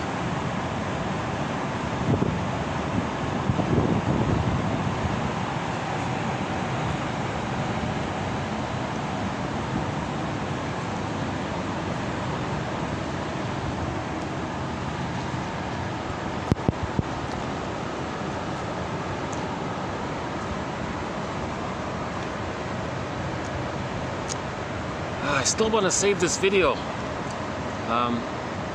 I don't feel like I'm really getting my rhythm here.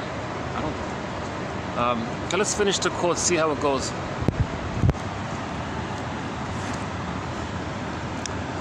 Okay,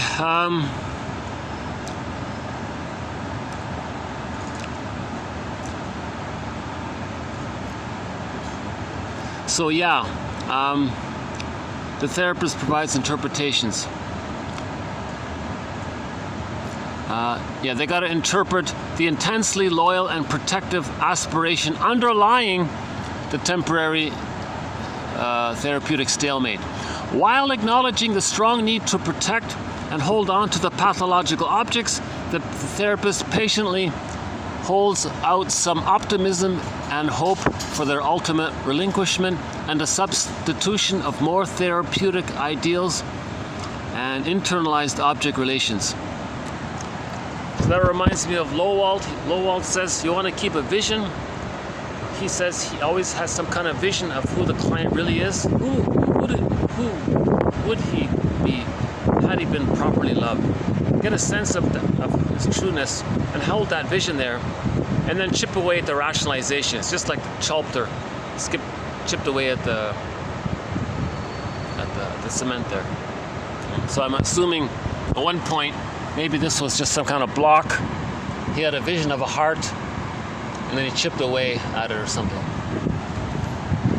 So the therapist holds on to his optimism and vision of the client, and then chips away at all of the self-excuses and getting him to face why he's dysfunctional. Now, he's not going to say it so bluntly. You know, you're being dysfunctional because you're still trying to save your mother and protect her and heal her and fix her, and you're loyal to her because you can't. Now, to leave her would mean you're abandoning her, and that means you failed. So you have this belief that you got to save her. Personally, why do I believe that? Because when you were a baby, when you had a wish, your mother was uncomfortable, couldn't deal with it, and you made this template around it, and you're loyal to this template. Okay, that's sometimes called fate or something. No, it's not fate. It's a traumatic script. The child created a traumatic script around that interaction with the mother. So he's protecting this traumatic script. So we want to unpick the threads of a traumatic script, use those threads to weave a new, healthier script.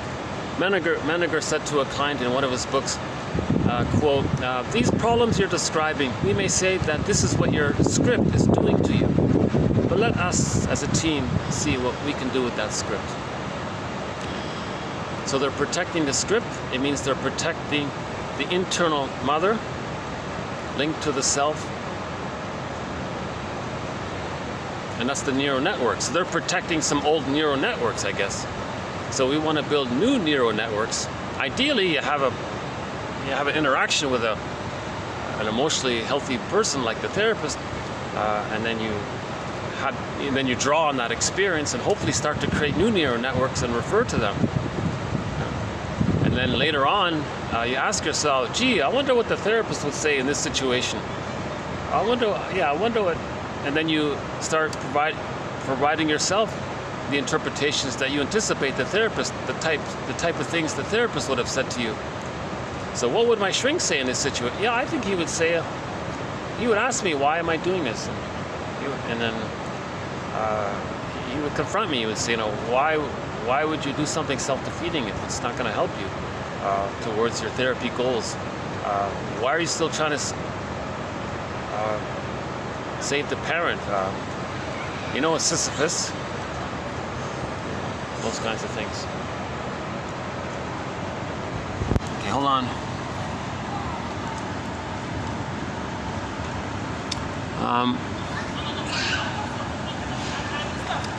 Okay, the client fully prepared to quit. Oh no, hang on. One more here. Where are we here? Okay, the therapist is repeatedly tested by the client's resistances. Clients who come late or repeatedly miss sessions establish particular forms of object usage and role enactment interactions with the therapist. Often these resistive actions are projective identificatory in nature, putting feelings of helplessness, rejection, shame, and abandonment into the therapist that have been difficult for the client in their own lives. So as a baby, when he was shamed, he felt helpless, rejected, and abandoned. So later on, he wants the other person to feel that. So he's passive-aggressive, does taunting things, comes late, misses it, and he wants and criticizes the therapist's skill. Oh, you're not a good therapist. You do a good job here. And do you know what you're doing? And he wants to. Oh, I got a guy staring at me here. I find that very odd that someone would just like stand there and stare at you. Still going on? Yeah, it's still going on. Huh. Let's see if I can. Let me temporarily change my seat here. Hold on a sec.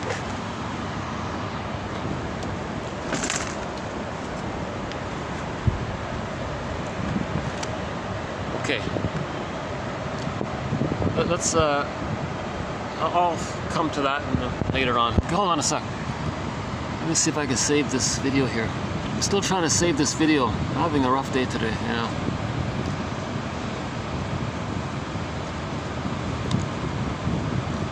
Okay. Where are we here? The client fully prepared. Oh yeah. So he felt shamed as a baby. He wants to coax the other to feel shame, to communicate that he felt shamed. So he'll do passive-aggressive things like being late and,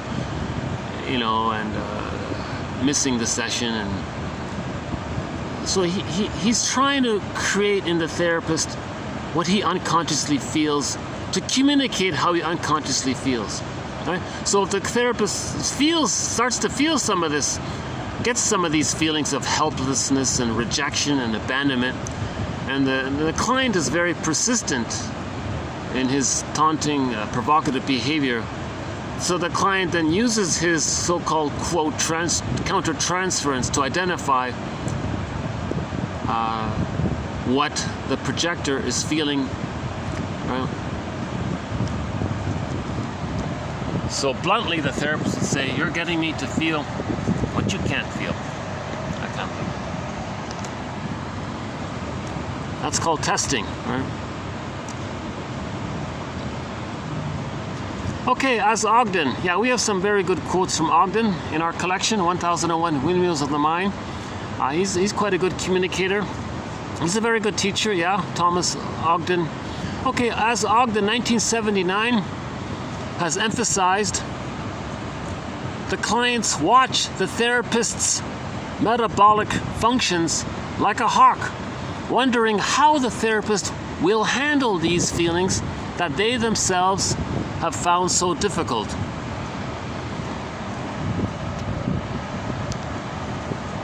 But the cycle can't complete. This is called projective identification. The cycle is meant to complete with the mother. The baby feels stressed, mother gets it, she metabolizes it, or metaphorically metabolizes it, accepts it and doesn't get stressed out by it. Then she responds with love. This neural networking gets laid down. That's the cycle. If this didn't take place, if the mother was shaming, so baby had a wish, mother said, no, you can't have that wish, I don't like that. So it's the opposite took place. The baby's more anxious and the mother's more painful. So the baby's in a real double bind because he can only turn to his mother for soothing, and she's the cause of pain, and he's got to turn to the woman who's hurting him. So he's in a real double bind there. So he didn't get that loop. That's a trauma. Later in life, he's going to try to replay that loop with others. So he wants others to feel what he couldn't feel. Now maybe he coaxes the other to feel, but that's going to be the limit of it. Now the reason he's watching the victim as like a hawk, because can that person be my mother? Can that person metabolize it? Can we travel back in a time machine? Can I imagine him being the breast mother, and I can bond with my breast mother and have the neural networking laid down? Can it happen? So they're watching like a hawk for that kind of hope to have that neural networking take place. The boulder rolls down the hill. It cannot be done. The two cannot travel back into the nursery and replay the past, undo the past, change the past, get a better outcome for the past, have a happy past. They cannot do it. But they're watching like a hawk because that's their intense need and wish for that to have happened. You see? Now some therapists actually, Maroda, I'm surprised. Some therapists say, they're very grandiose. Some therapists say, you can do it. You can metabolize your client's pain. and they'll identify with how you're doing it and they'll incorporate it. No, it doesn't work. I don't buy that at all. The best that can happen is the client says, "Oh, cool, he wasn't upset. I tried so hard to make him upset and didn't bother him at all." I don't buy. That's the limit of it all. He might have a momentary moment of admiring him for a second. Oh, that guy's got his act. Or is he just very repressed about it? Or did he use some defense mechanisms to not feel his anger? Maybe it really isn't. It's not going to work. No matter how you go around it, it's not going to work. No person in the present is the breast mother. It's not going to work. So a person can taunt others, get others to feel shame, helpless, hopeless, incompetent, no good, and all that. Right? That's the limit of it. Now, the reason they do it at the same time is because they do temporarily feel a little better because they don't have to face it within. So they're denying it within by constantly seeing what they can't accept about themselves, somehow demonstrate it in the other. Then it convinces them that it's not within. Right? So if they say others, so they shame others and see others shame. Now they want to taunt others. They want to actually see a demonstration of them feeling angry, sad, hurt, scared, nervous, etc. They feel a little relief. That's called Schadenfreude. That's their pleasure in life, is Schadenfreude, to get the other to feel what they felt as a baby, because they've identified with the aggressor.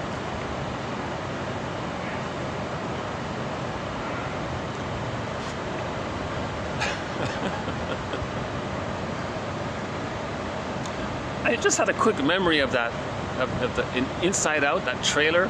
The father there, he was confused of what his wife wanted, so he had this like looking. That was sort of a vivid moment in that movie. It's in the trailer, I think.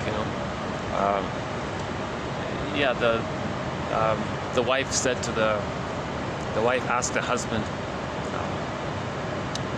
get the husband to help, and the husband is like, what should I? Anyways,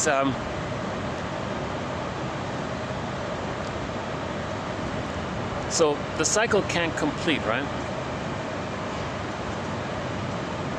Hold on a second, I was going somewhere with that thought.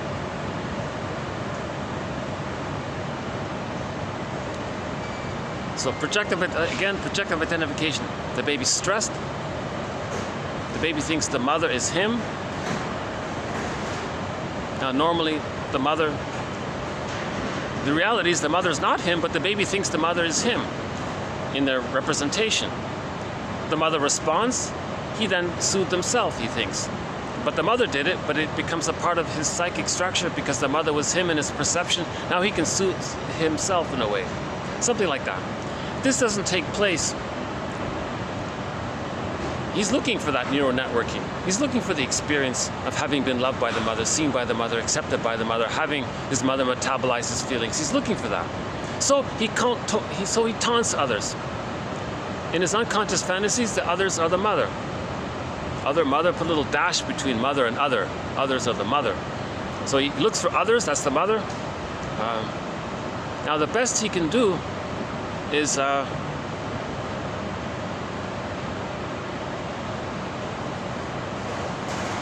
shame others to communicate that he was shamed by the mother. That's the deal between him and his mother. That's how he's protecting his mother, by being her, because the mother used the baby as a symbiotic object, as a self-object to take care of her. The baby's not meant to take care of the mother. It means save, protect, etc. That's called the Jocasta style of mother. That's in the template. At the same time, because of that template, the child is paying for not getting the love. So they're going to try it. So the inferring unconscious mind. We want to look at inference. So if the person is taunting others, coaxing others, they're angry inside and they want others to be angry, and they want the interaction with the other person, they're trying to coax something. That's a mirror. That's a mirror for the person to know that they didn't get the loving response from their mother.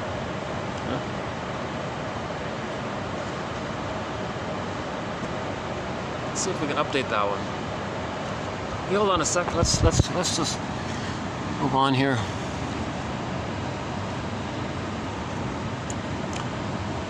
Okay.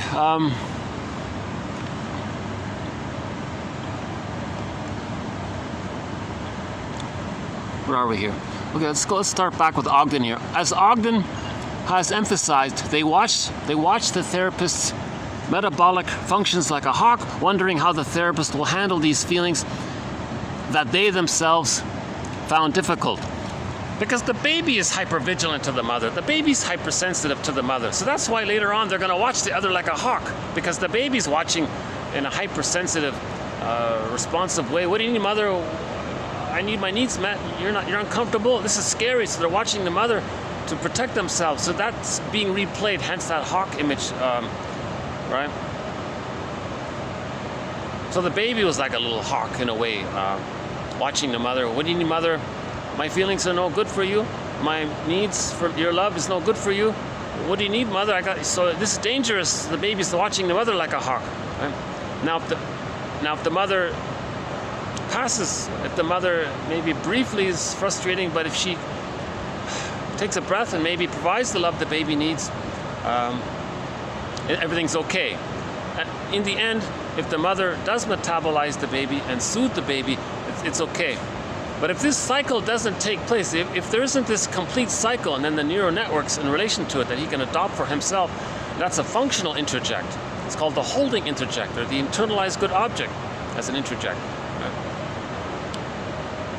If he doesn't get that, he's going to replay that later on with others in the present.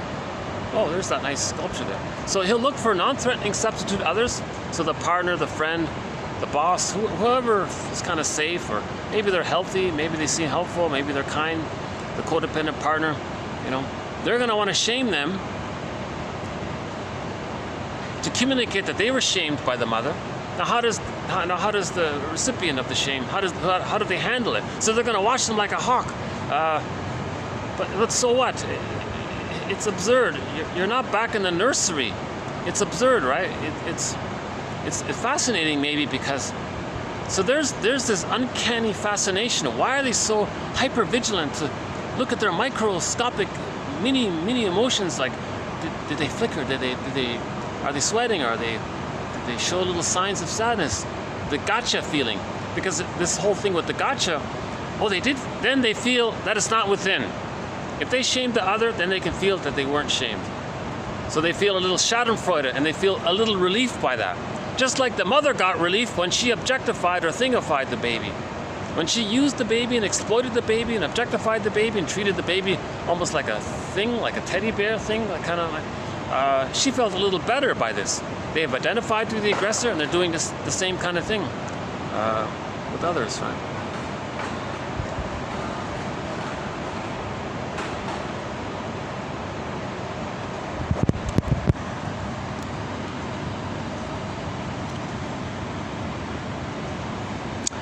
The client fully prepared to quit the treatment before the therapy work can be done on their damaging early object relationships, unconsciously wishes to protect these objects from the potentially disruptive scrutiny of therapy. So therapy is to help the person find themselves. That means they're going to be psychologically autonomous. That triggers in the template that the mother is displeased. If the mother's displeased, they're going to feel the furies, so they may quit the treatment to protect the mother, hence and falsely themselves, ironically. So this is self-defeating, to not want to be happy to please the mother your whole life. That's self-defeating, right?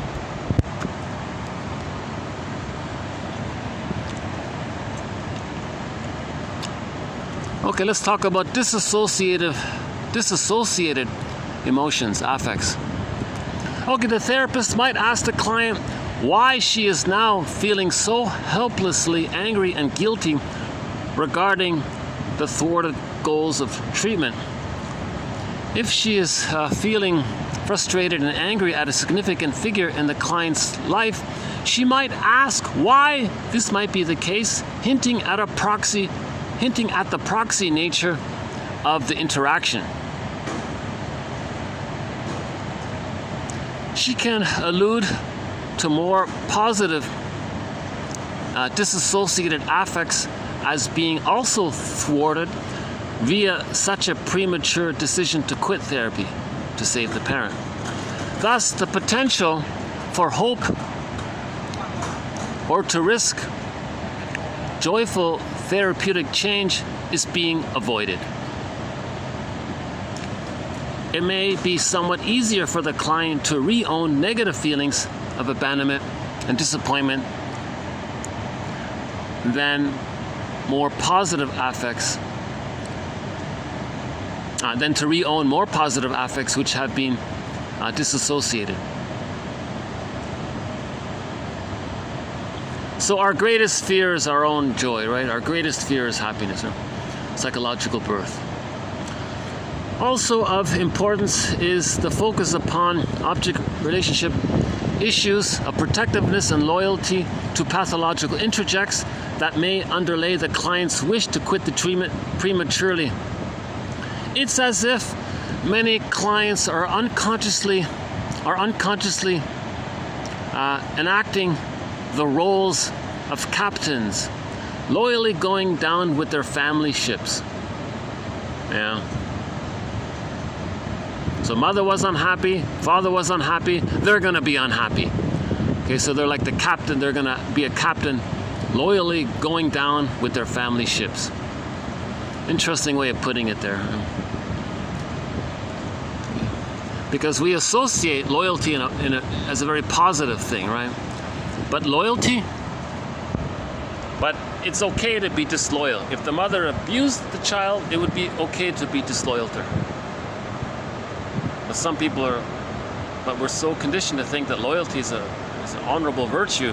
Well, yeah, if the parent is doing something honorable, but to give up your life in the fantasy that you're going to save her and she's not even around anymore,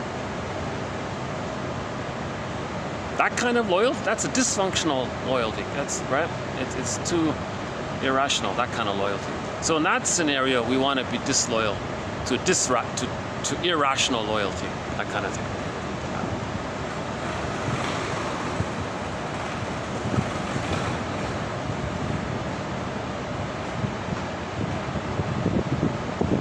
Yeah, we have to clarify that one. Okay. Sensing the potential threat of treatment for their symbiotic enmeshments with pathological early objects.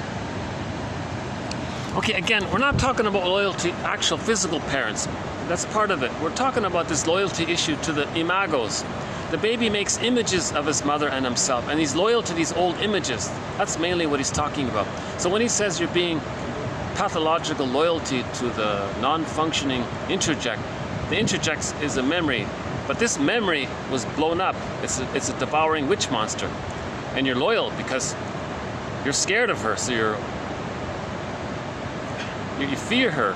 You don't really love her, you fear her, so you're loyal that way. So that's dysfunctional, right?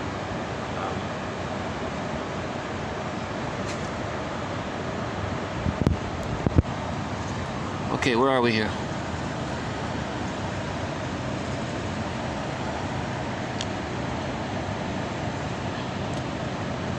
Sensing the potential threat for treatment of their symbiotic enmeshments with pathological early objects, they prefer to end the treatment rather than allow it to perform its ultimate separation individuative functions.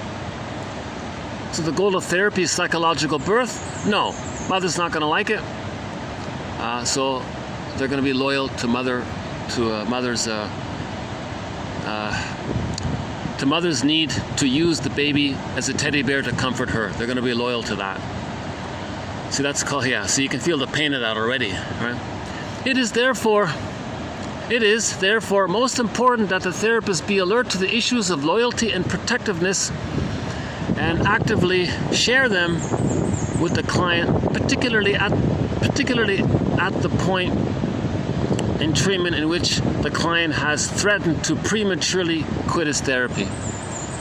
The open exploration with the client of the countertransference wishes to redecorate the client's inner object world can occasionally be helpful in informing the client of how threatening such aspirations might be for the loyally maintained and projected object attachments.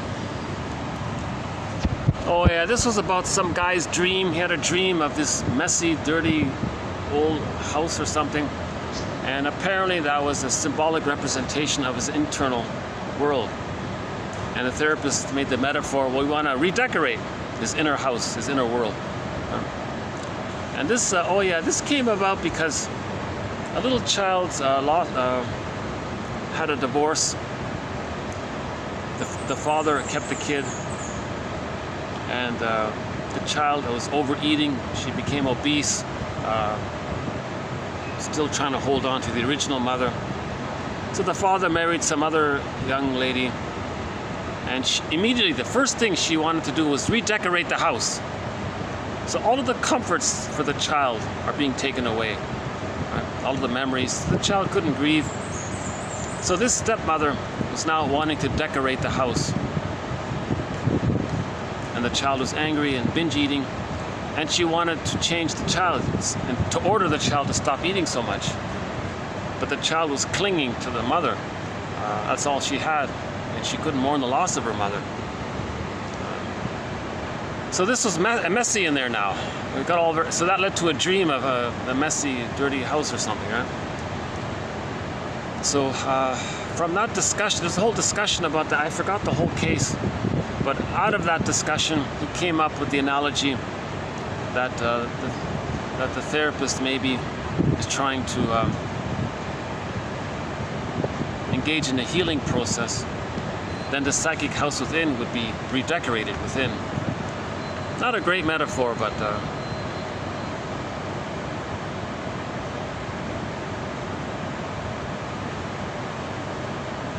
yeah, let's scrap that metaphor. I don't think it's that helpful. Okay.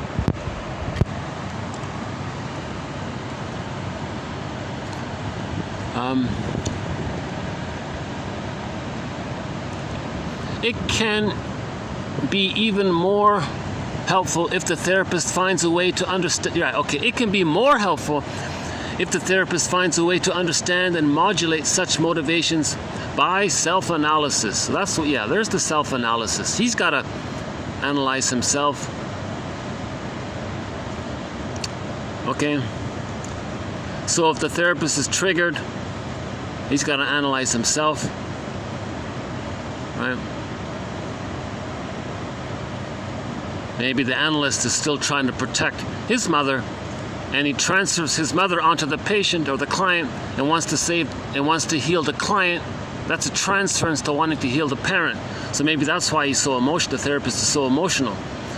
Okay, slowing the treatment down to a pace that is less threatening for the client and his or her protectively shielded, internalized objects. Attitudes of hope and optimism with regard to the possibilities for therapeutic change under such demanding and containing such demanding circumstances. The unconscious sense of loyalty to dysfunctional objects is subtly but pervasively embedded in the idiomatic nature of the client's personality.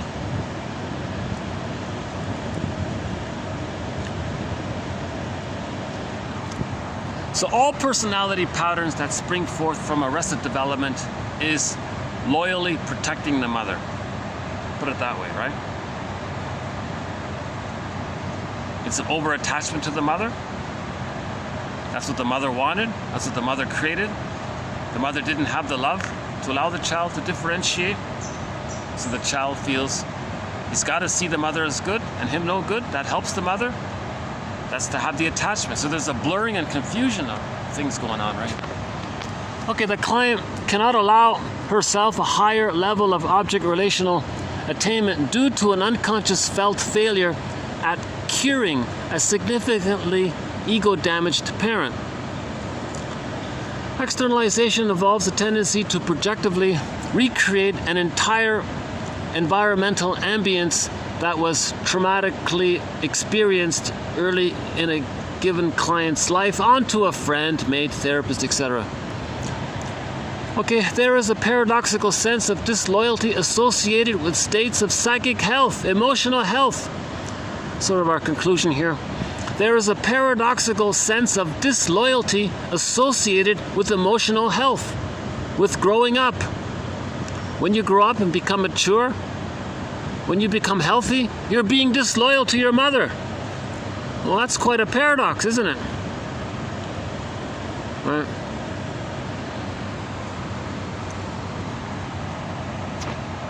The quote is posted below. I feel like, it's funny, when I found this quote and typed it out, I felt a little enthusiastic. And suddenly,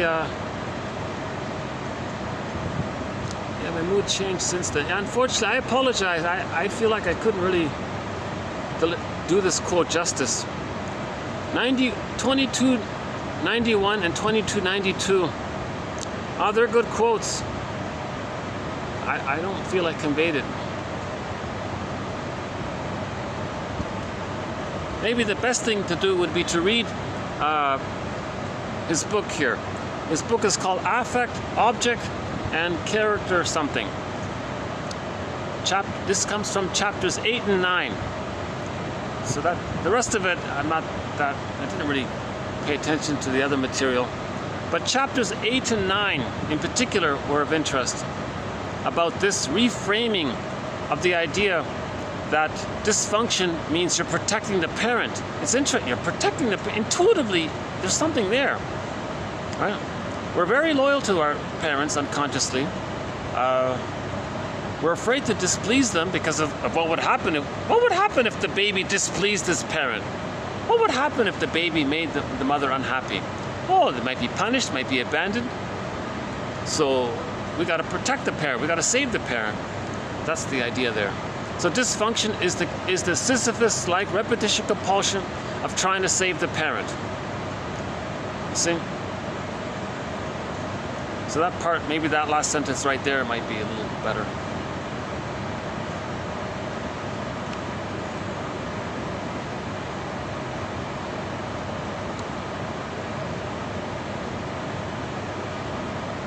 Let's just take a little walk here for a minute.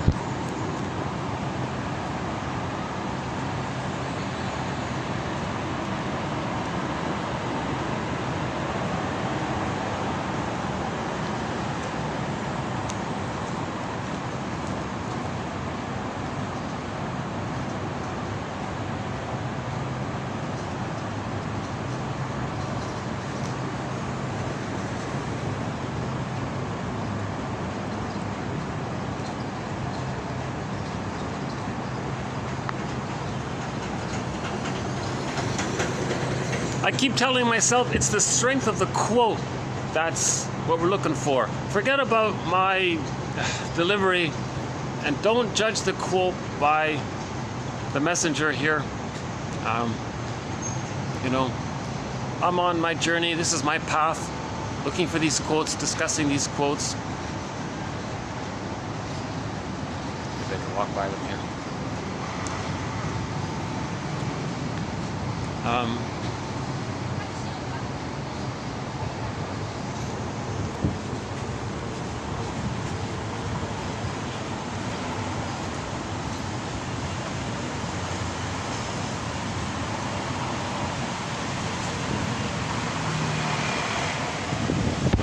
Yeah, cut me a little slack here, give me a little credit. There's nobody out there presenting this material.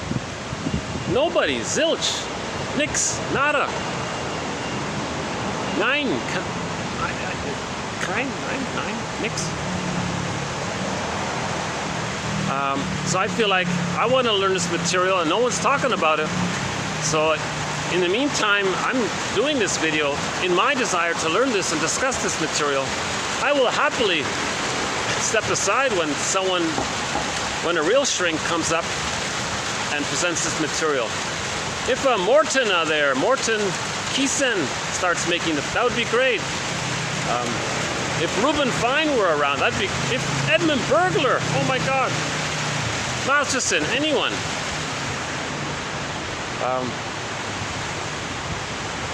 That'd be amazing. So I'm doing the best I can with with my limitations here. But I'm happy to say that the quotes are there, and just click the little more link or the see more link. The quotes are all posted below. We now have 2,292 quotes in this area. Right? I think a 91 and 92, despite my limited delivery, I think yesterday was better. Despite all of the interruptions, it was better. Yeah, yesterday was much better. Ironically, I have fewer interruptions, but I'm having an off day, and but I still present the video. I still present it because I think the overall effect, if you weigh the two, right, the goodness of the quote and the anxiety of the messenger, hopefully the strength of the quote outweighs the inconvenience of my imperfect delivery. You know.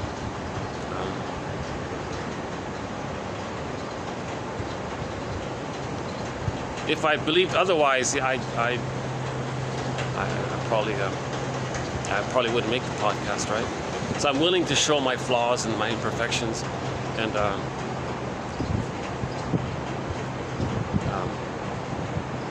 because I'm on the second journey as well to right, find my Ithaca embodiment. I think it'll show in my... Oh yeah, she's in today's quote, 92, she said that a person's personality is synonymous and the dysfunctional personality quirks and traits. Maybe not, I'm not sure to what degree they meant there, but hold on a sec.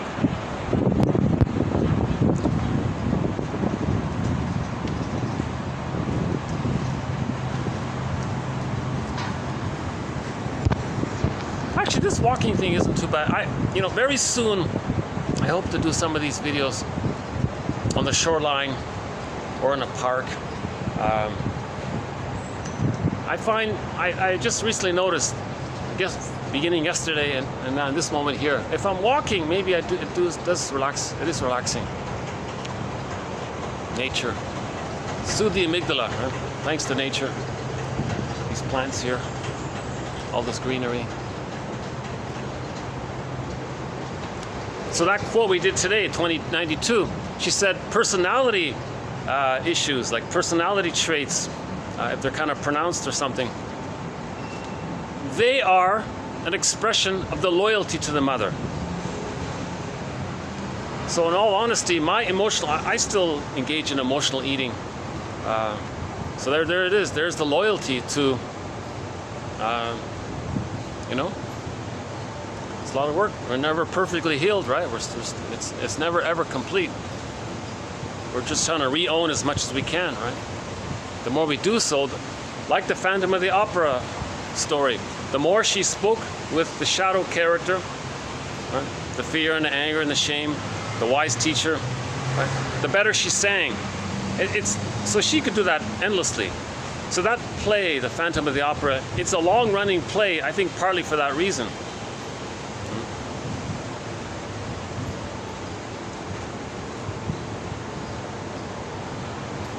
Problem is, every time someone walks by, I'm a little distracted by it.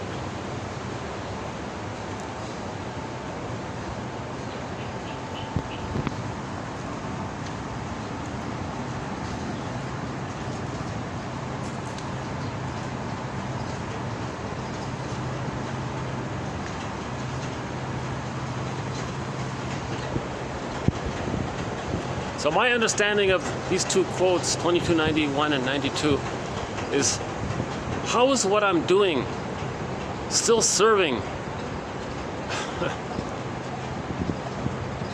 the parents somehow? Why are we still bonded in this enmeshed family representation?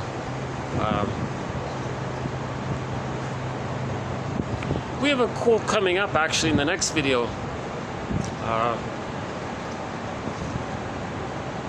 About there was one child who had a strong bond with the mother, and the father was sort of alienated from the threesome, and the child felt kind of guilty about that.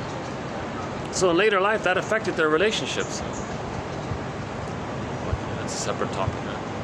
The original love triangle issue.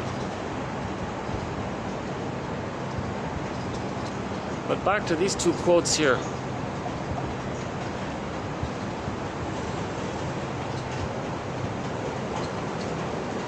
So whenever you're angry at somebody, whoever it is, even a complete stranger, it's a trifle maybe, it's just the normal trifles of life, I guess. And you're angry that way. Well, number one, the amygdala is overstimulated. But from a psychological point of view, you want to, where does your anger really belong? Does your anger really belong at some trifle that somebody did?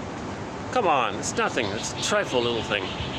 It's not realistic to have that kind of response to some little trifle in the present. So where does the anger really belong?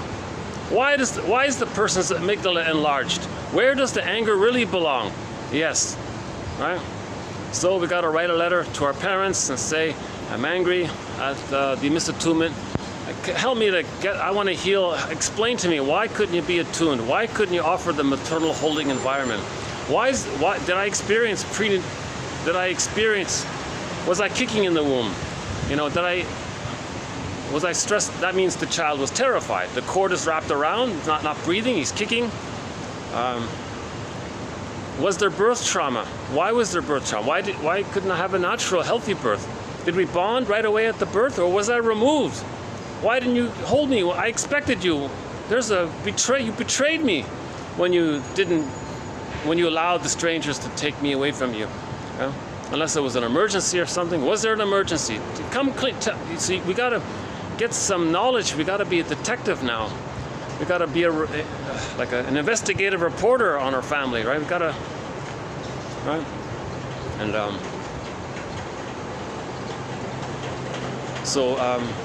understand the mother's situation. Maybe she's a victim of the plunder system.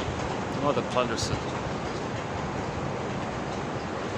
I'll just make one little quick brief comment about this plunder system issue.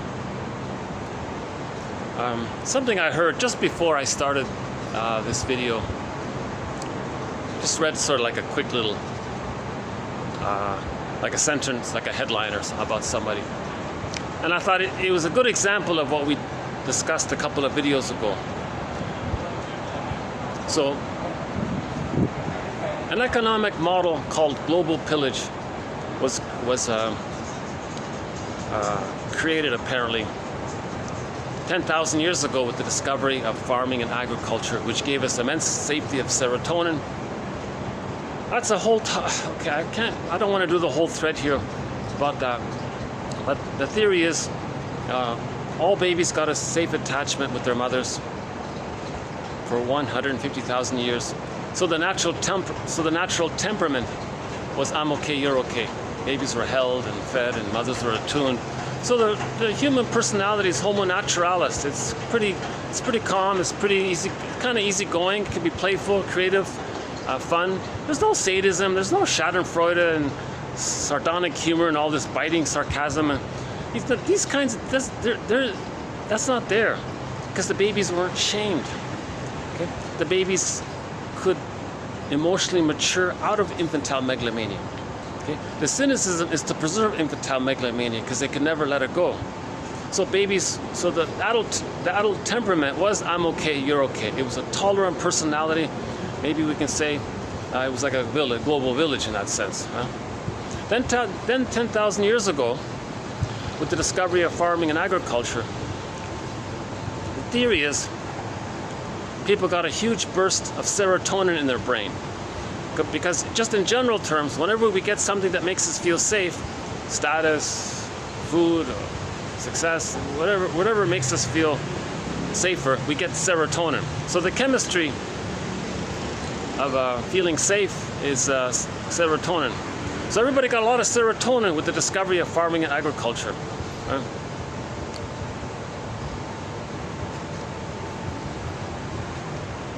Now maybe there was some kind of weather problem or something. And then if you don't get what gave you that serotonin, you might feel stress. So out of the panic, maybe then we went from global village to global pillage, because you want to expand the farms to maintain that level of serotonin kind of thing. Just the hypotheses. Now we have the tolerant personality. How are you going to pillage if everyone is easygoing and cooperative? Suffer the children, they said. Out of the manic panic, they removed the babies from the mother. It's called suffer the children. They were shamed. They identified with the aggressor. Okay. Now they have the prejudice personality. Okay. The baby uses the defense mechanism called splitting, goddess and demon in the mind, and it's stuck there. So to get the baby to be stuck with the splitting, called a paranoid schizoid mode of experiencing, meaning splitting, projective identification, discussed today a little bit. So if the baby's traumatized, they're going to create two images of the mother. The truth that they can't accept, that they'll be it or project it. The self of being shamed, which they'll, again, be or project. They can hocus pocus, double focus, they can flip it around. But in the psychic structure, it's goddess and demon. Okay? So good mother, bad mother came out of it. And they're separate people, like in the myth or fairy tale. So the main motif in myths and fairy tales is goddess and demon. That's a metaphor for the psychology, for the inner psychological dynamics of a maneuver of the mind or an operation of the mind called splitting. It's a defense mechanism. The baby did this to not feel the pain. It's there, but he makes himself not feel it by hallucinating that he's relating to a good mother, another mother. It seems to work for the moment. You know? So that's the splitting defense mechanism. So if that's stuck there, that's the etiology for the prejudice personality, which is needed for the pillage, because in order to pillage, you need that kind of hate thing going on, right? When the baby's not loved, he feels hate. So that goddess and demon, that template leads to all good or all bad. Dichotomous thinking, either or, right? Absolute good, absolute bad. Idealized, devalued. So you can see where how this splitting shows itself in various forms. Ultimately, it leads to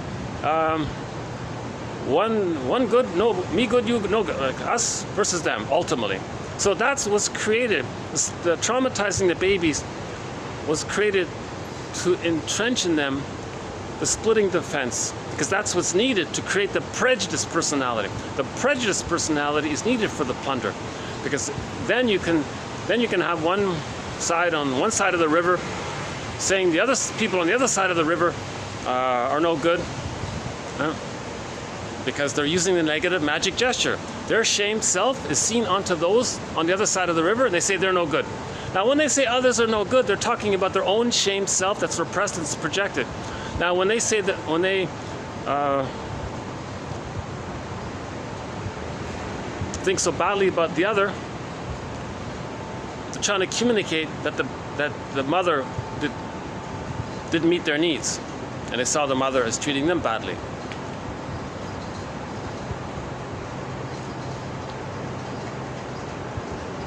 Now, I came across a little snippet in the news today. So that's the plunder system, right? The prejudice personality.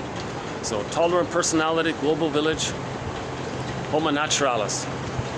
Then with the switch, with the panic, okay, the tolerant personality switched over to the prejudice personality for the pillage. We became homo economicus for the pillage. Now the pillage creates a pool of poorly paid workers, because us versus them, one side's going to say they're good and others are no good. It's either or. They're operating from the goddess and demon template in their fantasy world, right? In their unconscious fantasy world, it's goddess and demon. So they're going to say that, oh, they're no good, right? And then by doing that, then you have a rationalization, and that's the facilitating line there or whatever to get them to do all the work. So you create poverty. In order to pillage, you need poverty, right? So there's immense poverty around the world, still to this day, 2022. So we've talked about that in previous videos. I won't do it here. That's a tough topic now.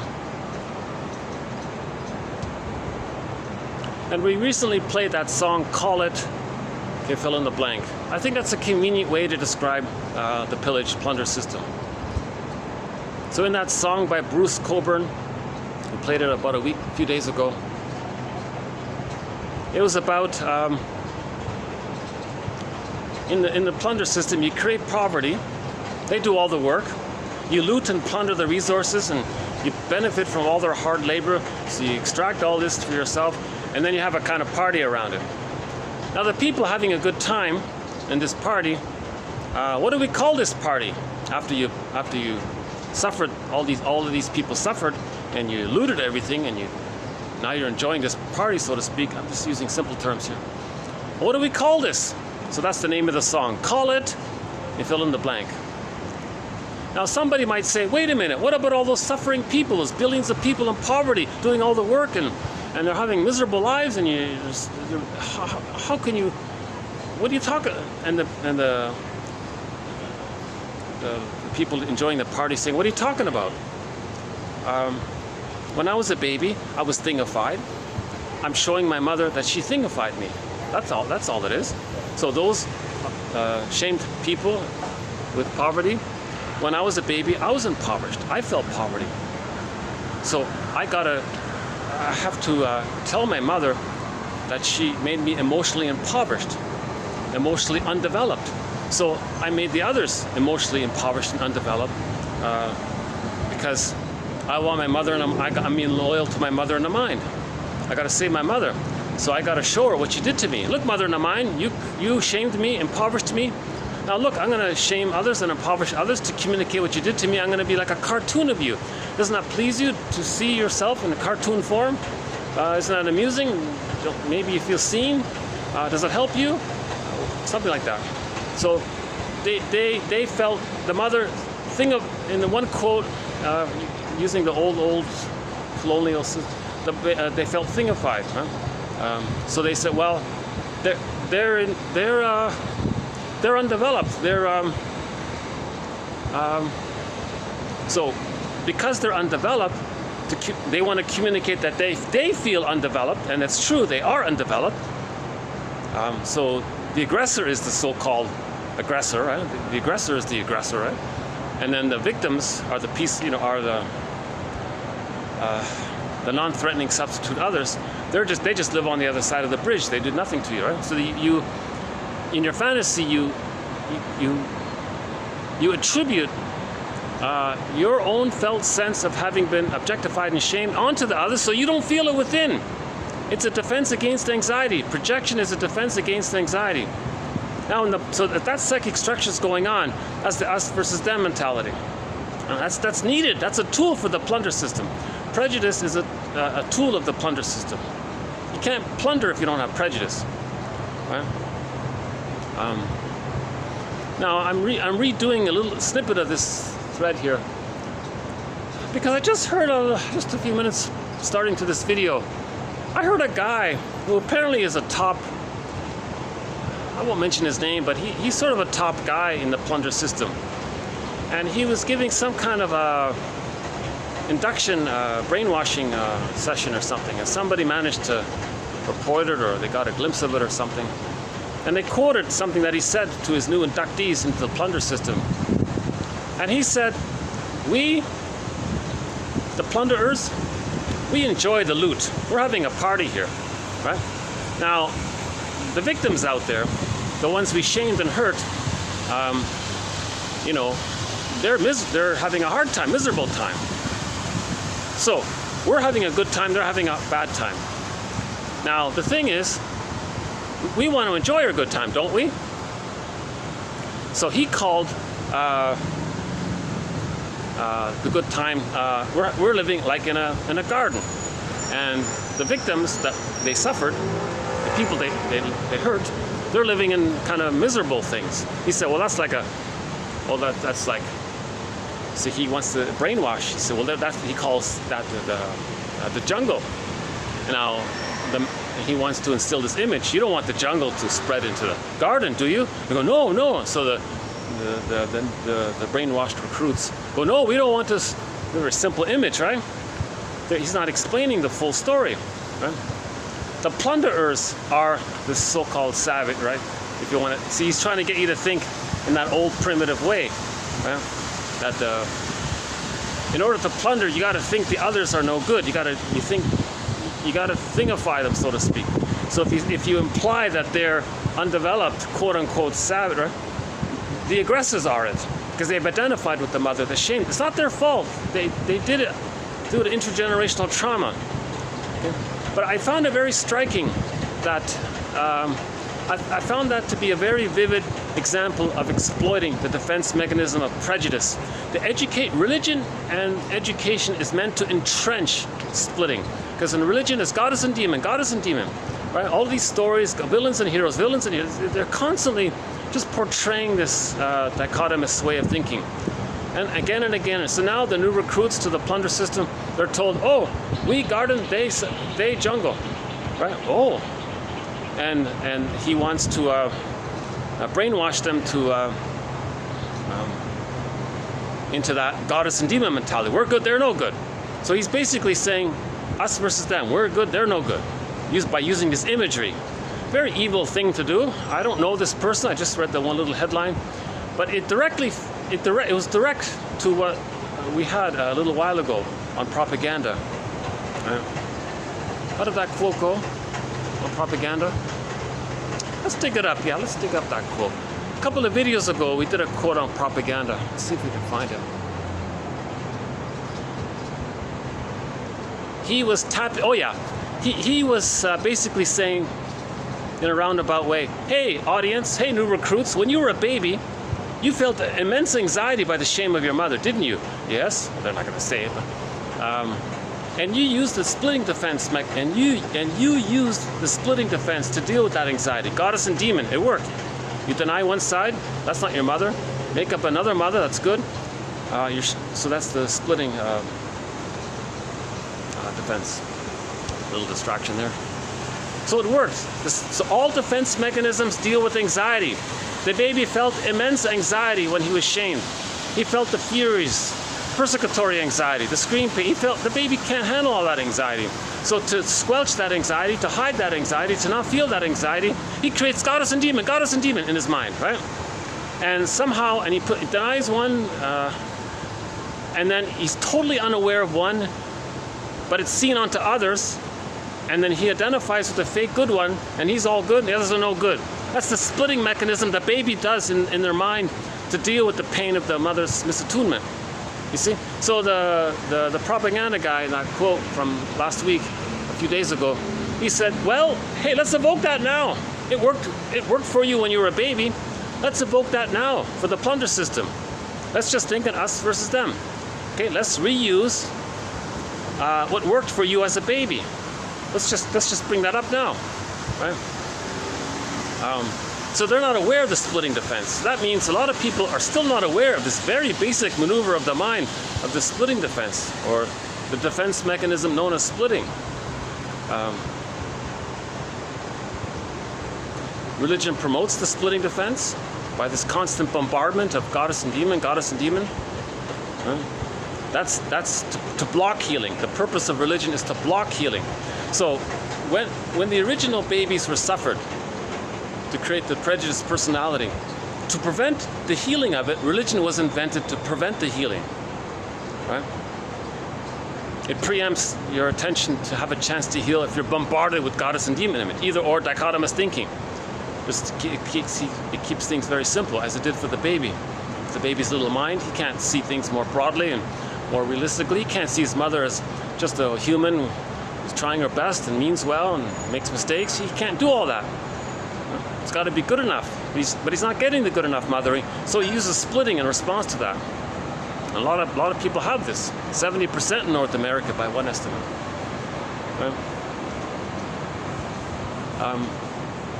Now, related to splitting, the gambit of religion is when they're not brainwashing you into the prejudice personality, and people feel stress, they say, hey, when you were a baby, you felt stressed, right? Well, you were in the womb, you felt good. Or maybe you were nursing with the mother, you felt good, right? Well, it worked, didn't it? You felt better, right? So the people in the congregation or whatever, the participants or whatever, say, yeah, that's right. I don't remember that, but I guess, yeah, that makes sense. I felt good. Okay, well, let's just replay that. Let's just evoke that. Imagine a placenta in the sky or a breast in the sky, depending on where your trauma is. And the speaker at the podium will describe the placenta and the breast, mix it up simultaneously to cover both sides, right? So what is the placenta for the baby? It metabolizes their elimination and provides nurturance. It's pretty powerful. It can take away all the baby's distress and waste and then metabolize it literally and then provide the love and nurturance it needs. And the baby's a little god, and the placenta is quite powerful for the baby. It's the first object for the baby. Okay? Lloyd Damas emphasizes this point. Most shrinks use the breast in the sky. Hey, participants in the here, imagine a breast in the sky, this big soft breast, and you're one with it, you're nursing with it. Don't you feel better? Now, if you can create that link there, then you might feel a little better. So what he's doing is he's trying to get you to remember the good feeling you once had as a baby but couldn't remember because it was prior to the hippocampus. But there is a trick. You can poetically imagine this soft, invisible power in the sky. It knows you, it loves you, it sees you, it's unconditional love for you. You're describing the breast. So you just basically describe the breast for the baby to the audience, but don't use the word breast. And finally, some people might go, wow, this is amazing. What a great feeling. Oh, well, how great. Oh, good. You liked it? Oh, I'm a believer. I'm a believer. Okay, put money in the basket. So they keep people infantile. That exercise, that gambit, reinforces the splitting, also encourages the splitting. So the purpose of religion is to entrench and to condition people to continue to use splitting. The purpose of religion is to condition you to not heal, to don't heal. Religion says don't heal. We don't want you to heal. We don't want you to become psychologically autonomous, have your real self and enjoy. We want you to be dependent. Okay, we want you ready with this us versus them mentality, because one day, one PR guy is going to come along, like that quote, and it's going to say, hey, are you stressed out? Do you have problems? Well, it's because of them. We're good. We're in the today's one. We're in the garden and they're in the jungle. Us versus them. Wow. And somebody says, what do you mean? Why are they in a miserable condition? We created it for them. We destroyed their lands and things. We created the poverty over there. We did it. We're the aggressors. But they don't point that out. They just say, wait a minute, that doesn't count. We're just happy here enjoying the loot. That doesn't count to say that others are suffering, because they're thingified to communicate that when we were babies, our mother thingified us, objectified us. So that's the splitting defense. And once you tap into the splitting defense, they don't consider the other side. It's either or. It's dichotomous thinking. It's just either or, goddess or demon.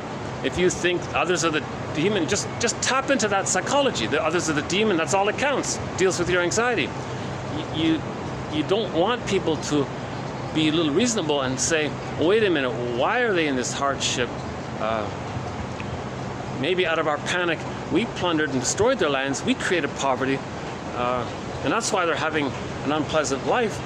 And then out of that unpleasant life, we have this imagining that that there's something wrong with them, that they're no good. Look at the shame. They look kind of pitiful, or sometimes they look, they're trying their best to hold their dignity in this kind of situation, right? But they still find a way to say, look how shameful they are, something like that. So that's called projective identification. Look, mother and mine, when I was a baby, I felt shame and impoverished by you. You see those others over there? When we invaded them and all that, invaded their lands and took all their stuff. One quote said $7 trillion was looted from the 70s or something. Maybe by now it's... I'm not going into the details of the plunder system. This is not a threat. The plunder system is not a threat. Propaganda is not a threat. Religion is not... Actually, religion sort of is a threat. But all of these elements are related to the sociological sub-threat in helping us to understand the psychology of prejudice.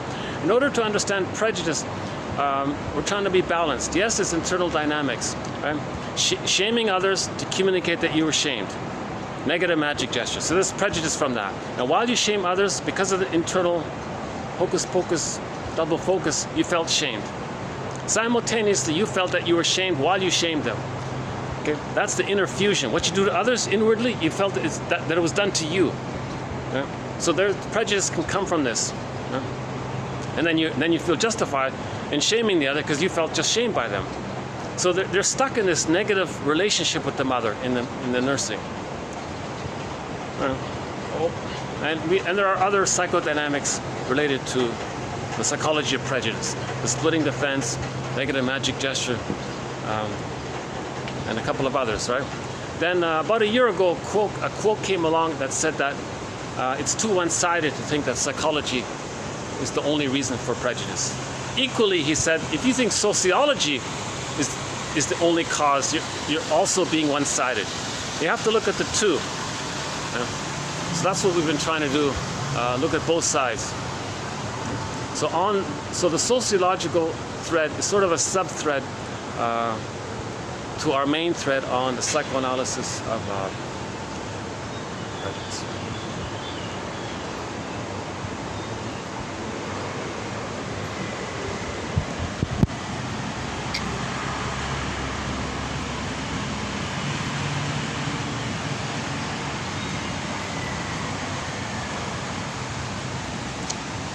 I know there are lots of proverbs that say if you're not feeling in top form, just wait till you are before you speak. I'm having an off day today. I'm really tempted to redo this video. We'll see.